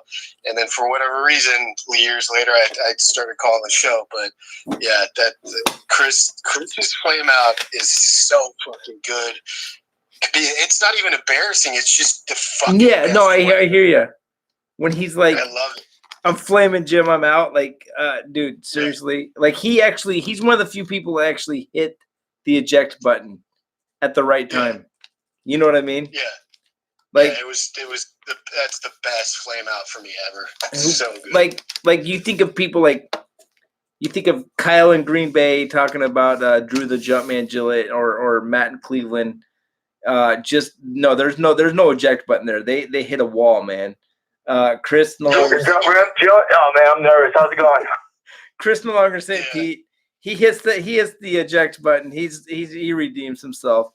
Not saying that Kyle in Green Bay didn't. Those in the Chris Alley one are great, but the Chris Alley one is just like that one. I mean, dude, that's epic.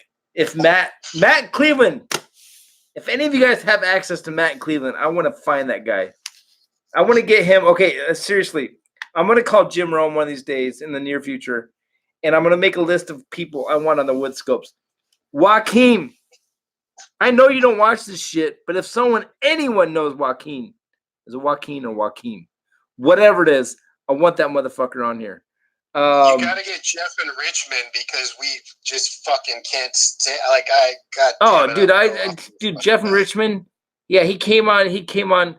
The advantage that Stucknut has, that good old Steven Houston has, is that he gets to see our email addresses. He gets to see our phone numbers. He gets to see our IP addresses. So if someone comes on, he gets to like Google them and say, hey, you want to be on the Stucknut show? I wish I had that access. I don't have that. We need to start an archives. Like, would it be bad if there was 2 archive shows? Yeah, okay, Steve, you beat me there, you fucker. Haunted Horses. Jeff is now on Twitter. All right, Jeff in Richmond's not on Twitter. He'd break it. He's too fat. He makes Beaks in Studio C look skinny. Hey-o! Dude, I didn't mean to say that while you were right here. I thought you weren't listening. No, but seriously, okay.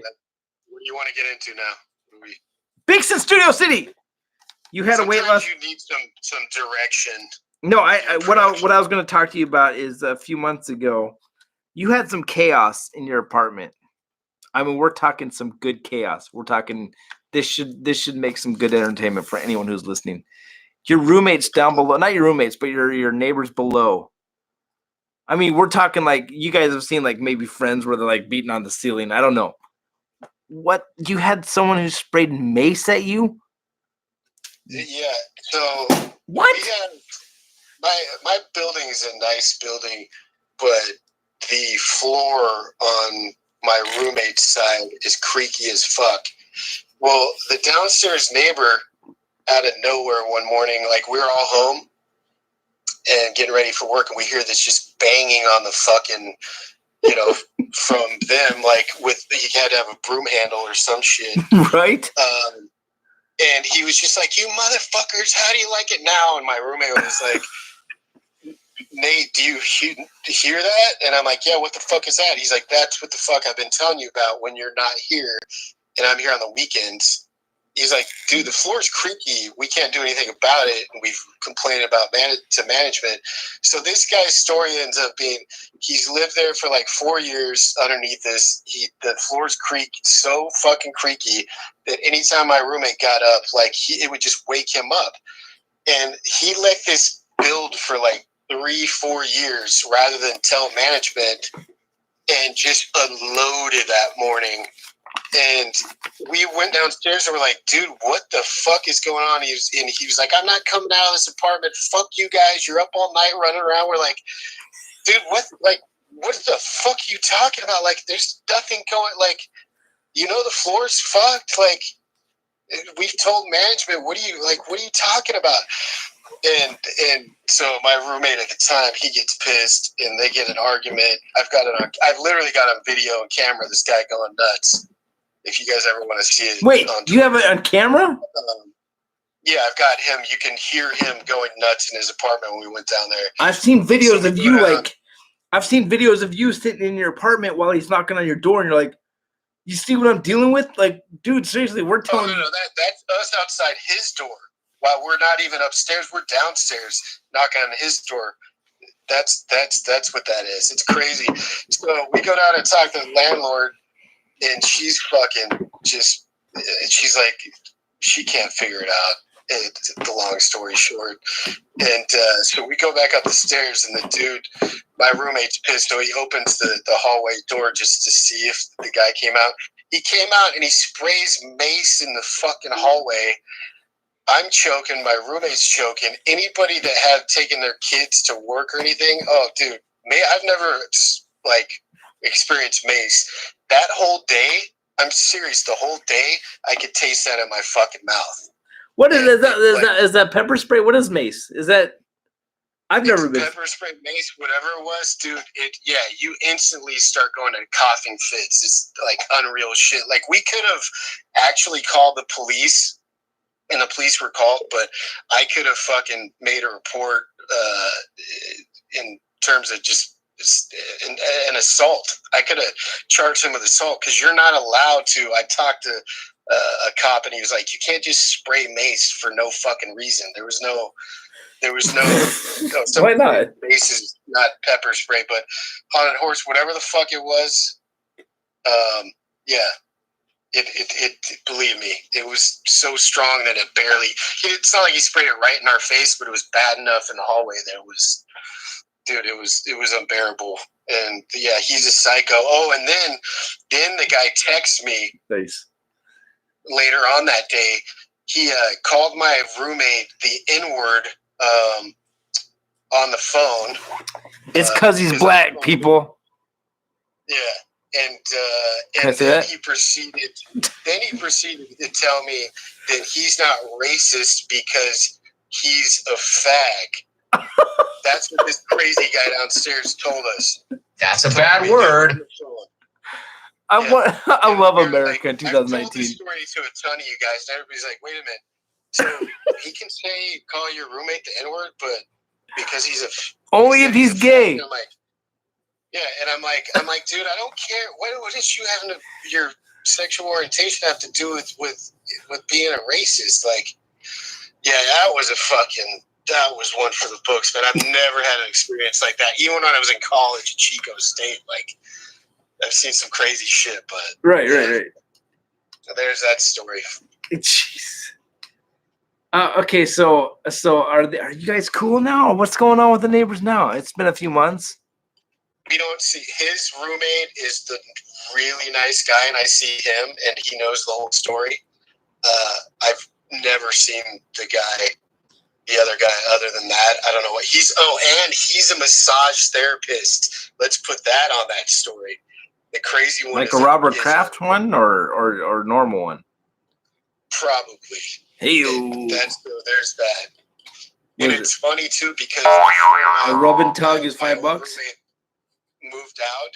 He saw the guy one day, and it was so awkward. The guy thought my roommate was gonna like punch him or beat him up, and he just acted all weird and fucking like. Well, he deserved to get his freaking face pounded in, and then he could go home. He could go to the freaking masseuse and get it rubbed for free. Oh my god, dude. Seriously. Yeah. So, hey man, that's LA for you. You got that is LA, man. It's dude. You tell me some of the craziest stories, man. Beaks. Okay, so we had Nooch, we had Rick and Buffalo, and we had who am I missing? Caleb. What was your my first encounter with clones this year? God damn, 2019 has been a crazy year for me, man. Because I've met so many of you guys, and like I said, not to get on a tangent, but when I tweeted that the other day to Jim and said, I literally have people I call family because of the jungle. I agree. I'm with you. Around. You're one of them. I've met so many of you guys, and some of you were like, Shay was at my house, or at my pad, and like we were in the jacuzzi, and like we have jokes about that, and her and I are really good friends now. Me and Orion and you guys, like there's like at least 12 of you guys that I can see that I've met almost half of you in person this year, whether it be Vegas, whether it be here with Nooch at my parents' house, whether it be, I met Lewis and Matt first. What am I asking? At the beginning of the year.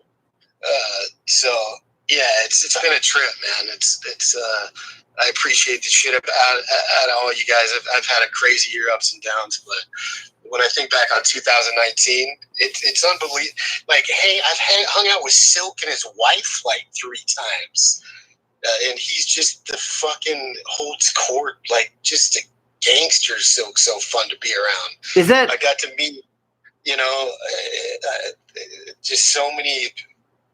Is that surreal? I mean, I know you've been a fan of the Jim Rome Show for a long time, and you work with Adam Carolla. Wow.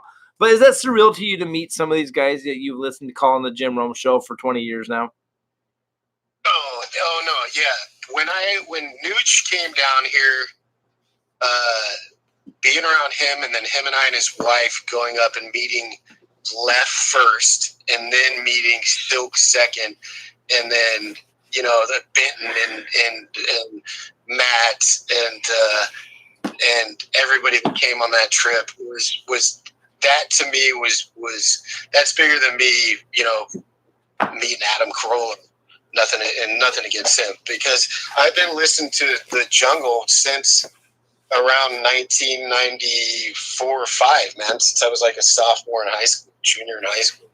All right. And I've had off years, but it's weird how it's become full circle to where, I think I may have told you, it's like you got your group of friends growing up when you're a kid, then you got your high school friends, then you got your college friends.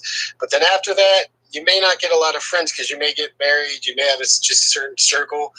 But to me, my kind of final group here has been the Jungle, and it's trippy to think on. And everybody's such a character. The Caleb trip is way different than the Rick trip. The Nooch trip was way different than that. That's crazy. It's weird, man. Golden Baked Warrior and Shay up there was a trip, and then the Matt and Lewis. And you met how many? You said Lewis and Palmdale. You've met with the guy a few times, and it's like, it's crazy. One of you guys had another question. Sorry. Matt and 805 said Nooch is from Cambria. No, Matt, when Nooch came down here, he stayed with me in my folks' house and then we went up to Laguna. So they traveled from Arkansas like 29 fucking hours straight, and then we did our kind of. If you haven't seen it, I still have that Periscope session where Nooch comes out of my the water. jacuzzi. Yeah. That's my favorite Periscope I've ever done. One person I would love to meet that you got to meet was Trapper. Well, tell me about him really quick. Oh, and that's the sixth one. So I actually forgot. I've gotten to be a part of so many this year that I didn't even say smack off 25 at Hennessy's. Right. Yeah. So Brad and Corona. You got Ray. Did Ray Craig show up to that? And I don't think he did. Yeah, he was there. So there's at least Randall. I would say 70 clones there overall. Randall, dude. I mean, Randall's like, there's one regret in my world. It's not meeting that guy personally, you know? That was the second time I got to hung out with Randall, and I had a scope with that where my video was cutting out because of the feed, but I hug him. So that one was crazy too, because you got Shay from the Bay, you got Silk, you got Randall, you got Copyright Hills, Richie, you got Vic showed up, you got Trappers there, Ray showed up late, of course you got Brad and Left both there, right? Was Brad and Left there at the same time? You got, who else was there? You got shit, I can't think right now. There were a lot of people there, man. There were a shitload of people. There were so many Jim Benton was there. The Brad and Corona story, even at that meeting, was classic. The way he showed up and he was talking to damn it, 12. Who am I thinking about now? Oh, Fabian. Brad sneaks in with his entourage crew of guys. Nice job, dude. And the first person he's talking to in the corner is Fabian, and then he sneaks. So Brad looks at me, and I see Brad in the corner talking to Brad. Brad comes over, and he's like, and Brad's like 7 feet tall. And he walks over, and he's like, Beaks. He's like, what's up, man? And he was like, hey, couple things. One, we may need an ambulance for Fabian, and two, we may need an intervention for the guy at the same time. That's awesome. Hey, man, check this out, man. So Beaks, I'm gonna lay this out there really quick, and you guys might be thinking I'm like kissing some ass, whatever. I don't care. The common denominator of all this shit that happens in the jungle, Jim Rome. All right, I had this conversation with Rich in the 302. We're talking about this shit the other day, and it's like, you know, what I tweeted at Jim Rome the day he won when he won the Hall of Fame, and I didn't. I'm not trying to like kiss ass. I'm not trying to like blow smoke, but let's be real. The common denominator, there's no measuring stick on earth to measure how much Jim Rome has done for this jungle. You and I, Beaks, you could attest this. You and I are forever best friends. Like you're gonna be on my Christmas card list until the day I die. You and a bunch of other guys. Like I consider a lot of you guys to be closer than some of my siblings. When Randall died, I even tweeted the Jim Rome show and I said that. I was like, dude, some of you guys. Oh, don't get me wrong. I love my siblings, but I'm closer to you guys. I talk to you guys 10 times a day, and it's amazing to see. Even though some of these guys don't like participate in the Jim Rome show anymore. To see how much you're playing the freaking song, dude. Come on. Let's turn that shit up. Dude, seriously, how much Jim Rome has done for this community. If you guys agree with me, press 1. Dude, it's unbelievable. It's unbelievable. The common denominator is always this guy right here. He doesn't know it. Maybe he will never know it. Yeah, love 12 wood. There's no cup. There's no ruler. There's no freaking scale. An absolute legend. Lewis and Palmdale getting a freaking kidney. I don't know. Maybe that has nothing to do with the Jim Rome show, but still, we're sitting here. We're all supporting the guy.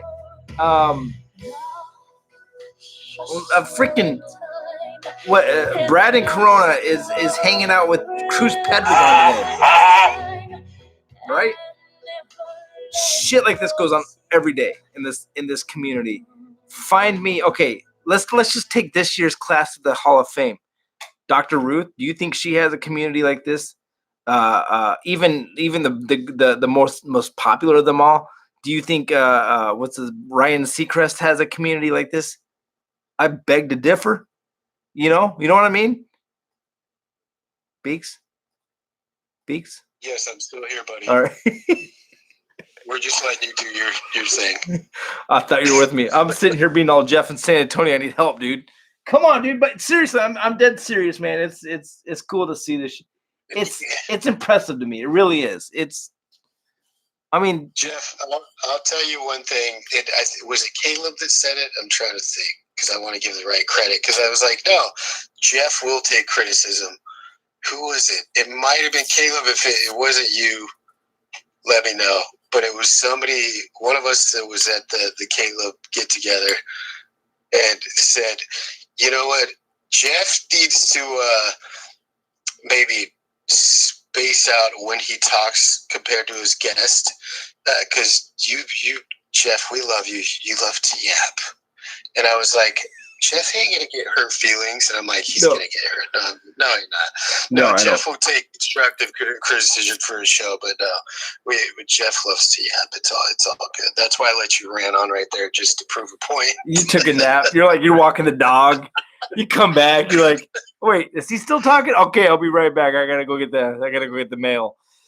No, it's true, man. I think you agree with though. It's like it's every now and then I get in this WOODSCOPES things, and it's like there's a message I want to put out there.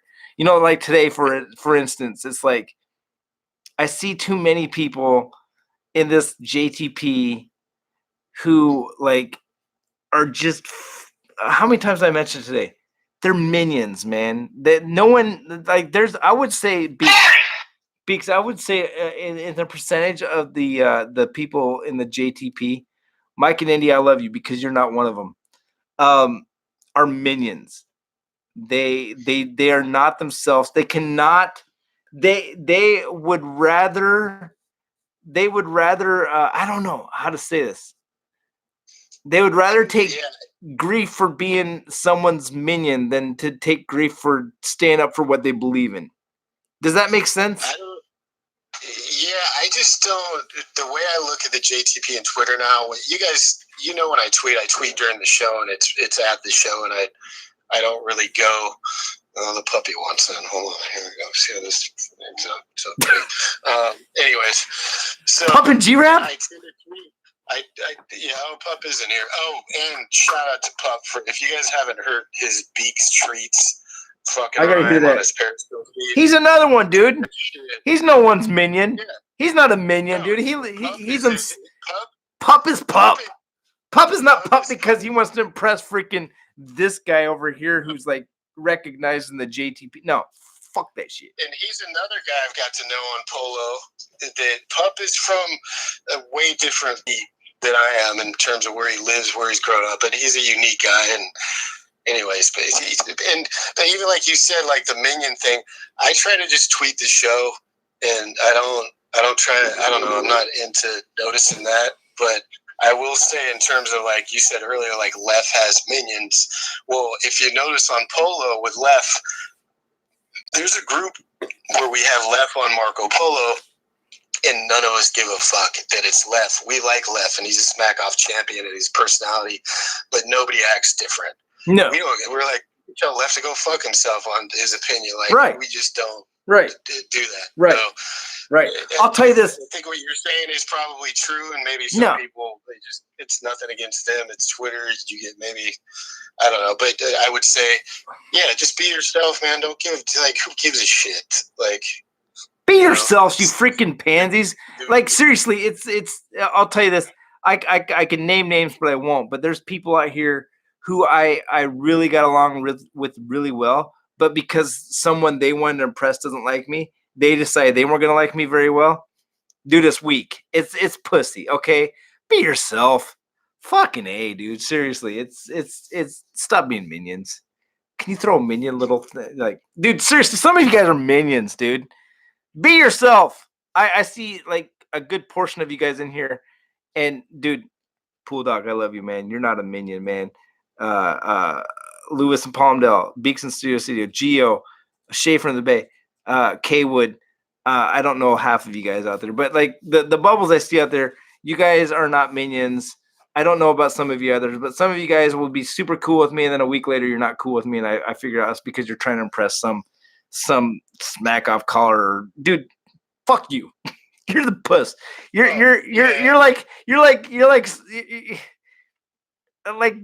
worse than my piss. I would rather hang out with my piss than with you. You're a fucking minion. But nah, seriously, be yourselves. You guys stop impressing people out here. It's weak. Beaks, you agree with me, dude.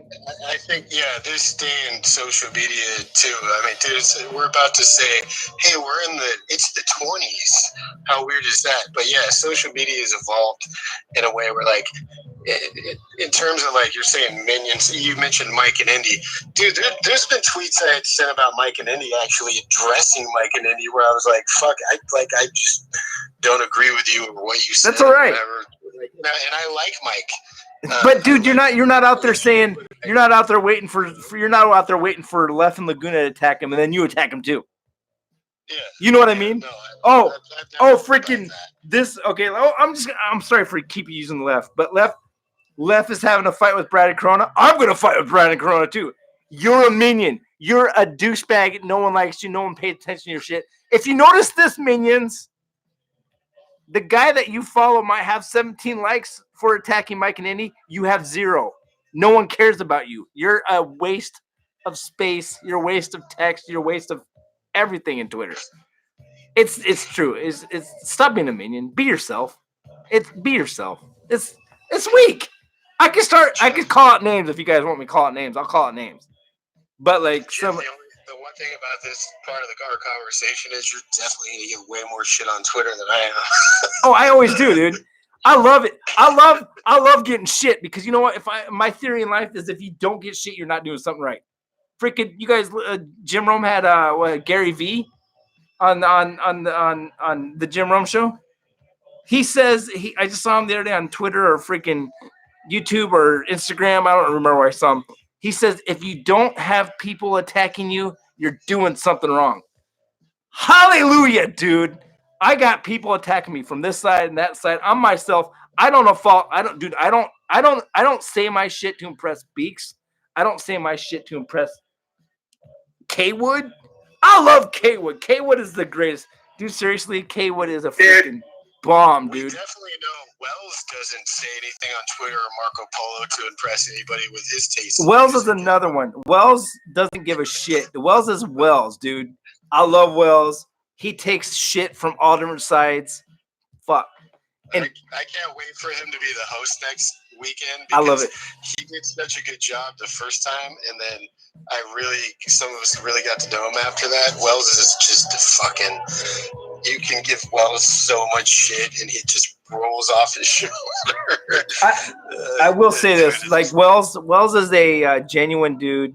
He doesn't care if you make fun of him because he drinks White Claws. He doesn't care that he loves this movie, Disney Princess, Titanic. He doesn't care. He's going to be himself. I will tell you this: if you called the WOODSCOPES dialing *67 at any point, chances are you're a minion. I'm serious, dude. You're a fucking minion, and you're weak. You're pussy. You're weak. You can't do shit for yourself. You can't think for yourself. You got to follow certain people. Beaks, I love you, dude. I'm sorry, I'm gonna end the show like that. This is awesome. I love it. Is there anything else that we didn't cover? Well, I mean, we kind of covered all the trips out here. Dude, we know that you were fucking mad. The way off thing. Believe me, that in terms of the scale and the bringing the suitcase was my last minute funny idea. But the way Silk handled that, dude. That is what made that so fun because Silk did just an amazing job. Was that your scale? Yeah, that was actually my scale. Dude, it was like the quest for the Holy Grail. It was like the briefcase in Pulp Fiction. Right before Lewis and Palmdale picked me up, because Shay had left. She left and went down early from my place that day because she had a hotel room or bed and breakfast, whatever. she left earlier, and then Lewis picked me up, and I was like, I can't just take the scale in a plastic bag. So I'm like, oh, I got this old like Xbox briefcase that is doing nothing. Pull that out of the dust in the closet. I'm putting the scale on that. So yeah, I thought that was a funny. Dude, if you could have made it somehow illuminate. We got Perry Larry joining us, dude. But what's up, Beaks? What's up there, buddy? How you doing, man? I'm doing all right. I'm still on hold. I thought that was a fantastic, the Jim Rome Hall of Fame song you did.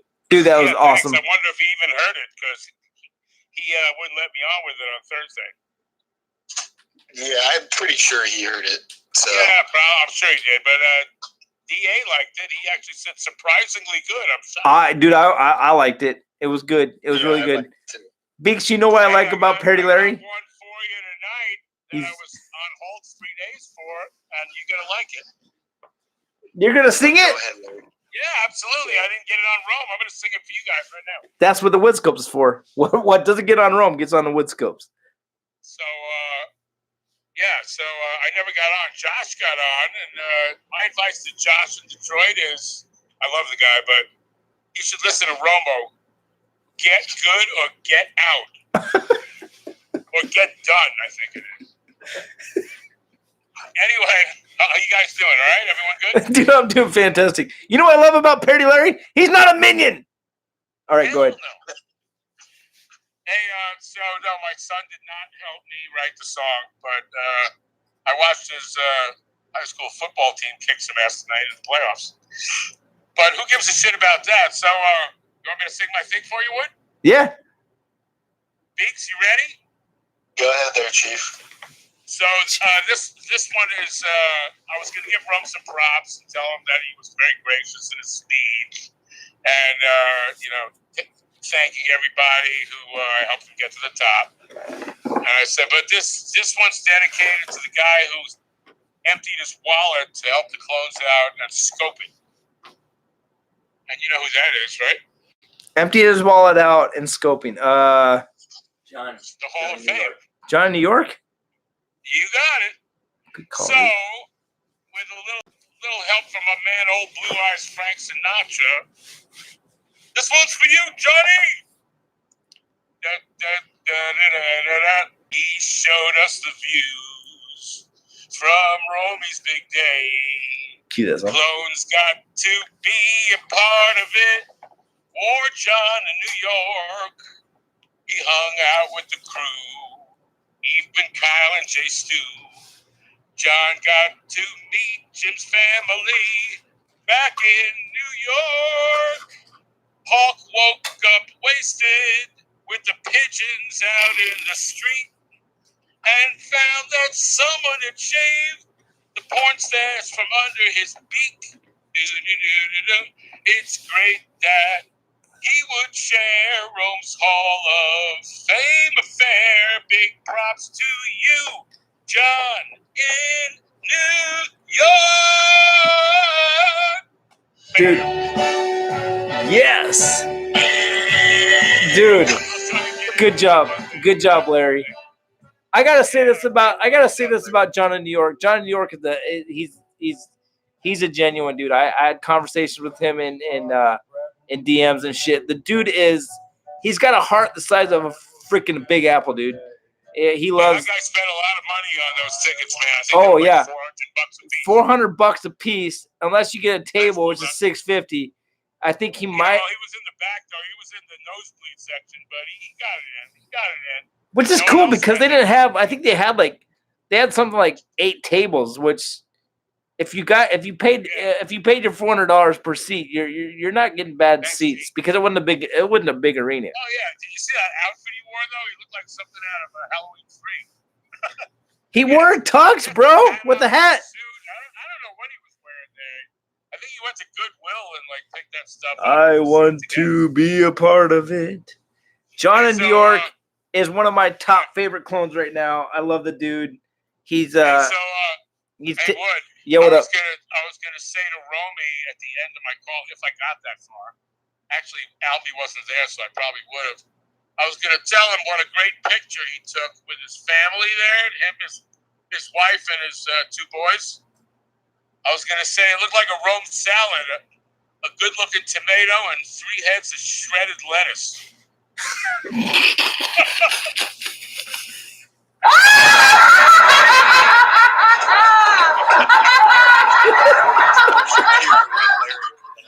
Dude, you spend way too much time thinking of this shit. I'm going out and having a couple of cocktails and play a little pool. Anyone want to join me? I'll be there in a minute, dude. Welcome. I want to be a part of it. I would love to buy you guys some drinks. All right, dude. I'm going to let all of you guys go. I'm out, you guys. I just wanted to say hello and get that in because 12, you're the best. Perry, Larry, Beaks, you guys are the best. Jeff, I got Lewis and Palmdale. Good luck next week, dude. buddy. Lewis and Palmdale, we got to hear from you. Enjoy. For you, my man. I was going to shout you out today too, but I want to wake up. Yeah, you want to wake up in a city that doesn't sleep. Tomorrow. Hey, Beaks, take it easy, all you clones. Have a great weekend, and I'll catch you on the flip flop. All right, Perry, Larry, thanks for doing this, dude. You know, some people ask me, why don't you ever run Perry Larry? Because Perry Larry is freaking awesome. Now I feel like I'm at home. Like we ran him and he's still here. It's like a broken machine. It's like a hammer. It's like a hammer with a hole in the middle of it. Like, oh, we got him. No, we didn't. No, I love you, Perry Larry. What's with that bow tie, man? What are you, Bugs Bunny? What's wrong with the bow tie? Larry, you just can't let me end the show, can you? You fucking schlep rock. Run your show. Hey, son. Beaks, what do you got to say, dude? Slap titties. So, hey, Beaks, real quick. Honestly, Beaks, I think you you're good, looked a lot better than Caleb in that weigh-in, by the way. Dude, if you ever want good advice, don't ever give Perry Larry your phone number because he'll. Yeah. Hey-o! Well, only because it's 3 hours ahead of me. Just kidding, Larry. I love it. I love when you call me. 12, is it like 2 feet of snow where you are right now? 6 inches right now. 6 inches? That's not what your wife said. With that, I'm out. Outro. Let me just help you out there. Jesus Christ, Larry, yeah, you need to go out and have like 3 more drinks on top of the 7 that you already had, buddy. So yeah, man, real quick on a serious note, I forgot to mention, and I know I missed some clones that I've met on this year, but hey, if you ever get a chance to be around the CEO, Pat, the CEO is such a generous guy, man. I've been around him 3 times now, 3 of these things, and every time we go, dude, we don't get to hang out enough. He's just the greatest fucking guy. No, I agree, man. I've heard people say that CEO is it's when I'm talking to amazing. I'm talking to Eric in Falls Church tonight, and when you think of longevity of clones, you think of Jim Benton, you think of Silk Bra, and you think of CEO, man. Those guys. And IRA, you can't think of a lot of guys who stick around as long as those guys have. Ben, the Godfathers. Ben, he's great too. I've been around Ben a lot. I've had a lot of conversations with Ben. And then, what was I going to say? And then Raider Mike. The one time I got to meet Raider Mike and talk with him at Smack Off 25. I've heard this too. Classy dude. He's tremendous. He's such a down to earth guy, and I was like, dude, I pat him on the shoulder. I was like, dude, I've been waiting a long time to meet you, and he's like, dude, I've been waiting to meet you, and I'm like, what are you talking about? Like, so he's great. And then I will leave her for last. Shay is one of the most intelligent people I've ever met. She is smart. Funny. There's no denying that Shay is smart. She could win a smack off if she fucking chose smack off. Just like what about fucking Jeopardy, dude? Like, yeah, she could, either one. Her and Orion, if they chose to, could win either one of those contests if they felt yeah, like but it. Here's the difference between Orion and Shay is that Orion would actually convince the judges and Alex Trebek that he was right. You know what I mean? Oh, yeah, that's true. Like, that's he would say an answer like, no, you're wrong. Well, let me just explain something to you. And then they'll be like, yeah, you're right. You're right. Go ahead. And the last thing I'll say is Shay said to tell you guys that I'm the only clone in history that she actually feels comfortable getting in a jacuzzi with, and I will. She doesn't know you well enough, I dude. will say that in quote. Shay, listen. Shay, I see your bubble. Shay, if you're listening to me, Shay, Beaks does not call you Shay from the Bay. He calls you Shay is my Bay. Yeah, that's what I'm talking about. He started rumors that after you guys were in the jacuzzi, he said there's videos. They're trending on Pornhub under their own category. Like, just kidding, dude. No, Shay's the best, man. Shay's cool. She's really become one of my best friends, along with Jeff. I don't know. I know what I was going to tell you is here. I will leave it at this. Actually, you become one of my really good friends, obviously. But hey, have you seen yourself in 4K on YouTube on a 50-inch TV? Not 50-inch. I got. What do we got? I can only handle 8 inches at a time. YouTube? So, because you can watch yourself on YouTube, bro. Are you getting a little chubby on the diet? And that's saying something for me. And then 2, are you going for did you go into a Halloween store and ask for the bummish gray old beard? What are we doing here? Because if you watch yourself on 4K on a 4K TV, it's not a good look. They say every camera adds 10 pounds. And how many cameras we got on me? 1, 2, 3. There's 3 cameras. There's 30 pounds right there, dude. Which is like even if I add the 30 pounds, I'm still half of your weight, fatty. I will say this that. Yes, there it was. All right, we're gonna end with that. He hung up. All right, you guys. Let me, dude. We're 17 minutes past the closing time. Number 1, thanks, K-Wood. K-Wood, dude. Seriously, I don't know if anyone watches this show past the 2 hours, but if you are an EP, or you work for a radio station or TV station or anything, the real talent in the show sits back here. His name is K-Wood. He's got as much talent as Alvin DeLauro, if not more. Hire this guy back here. Don't watch me. Listen to this guy. K-Wood. Seriously, the shit. Sometimes we have Seawood back there. He helps out a lot too. But and Hoppy. When was the last time we saw Hoppy? Hoppy, are you alive? Hoppy? Uh-oh, I broke the camera. Hoppy, if you're there. He helps out, once every 6 to 12 months? He helps out as much as Marty gets visitors. Hey-oh!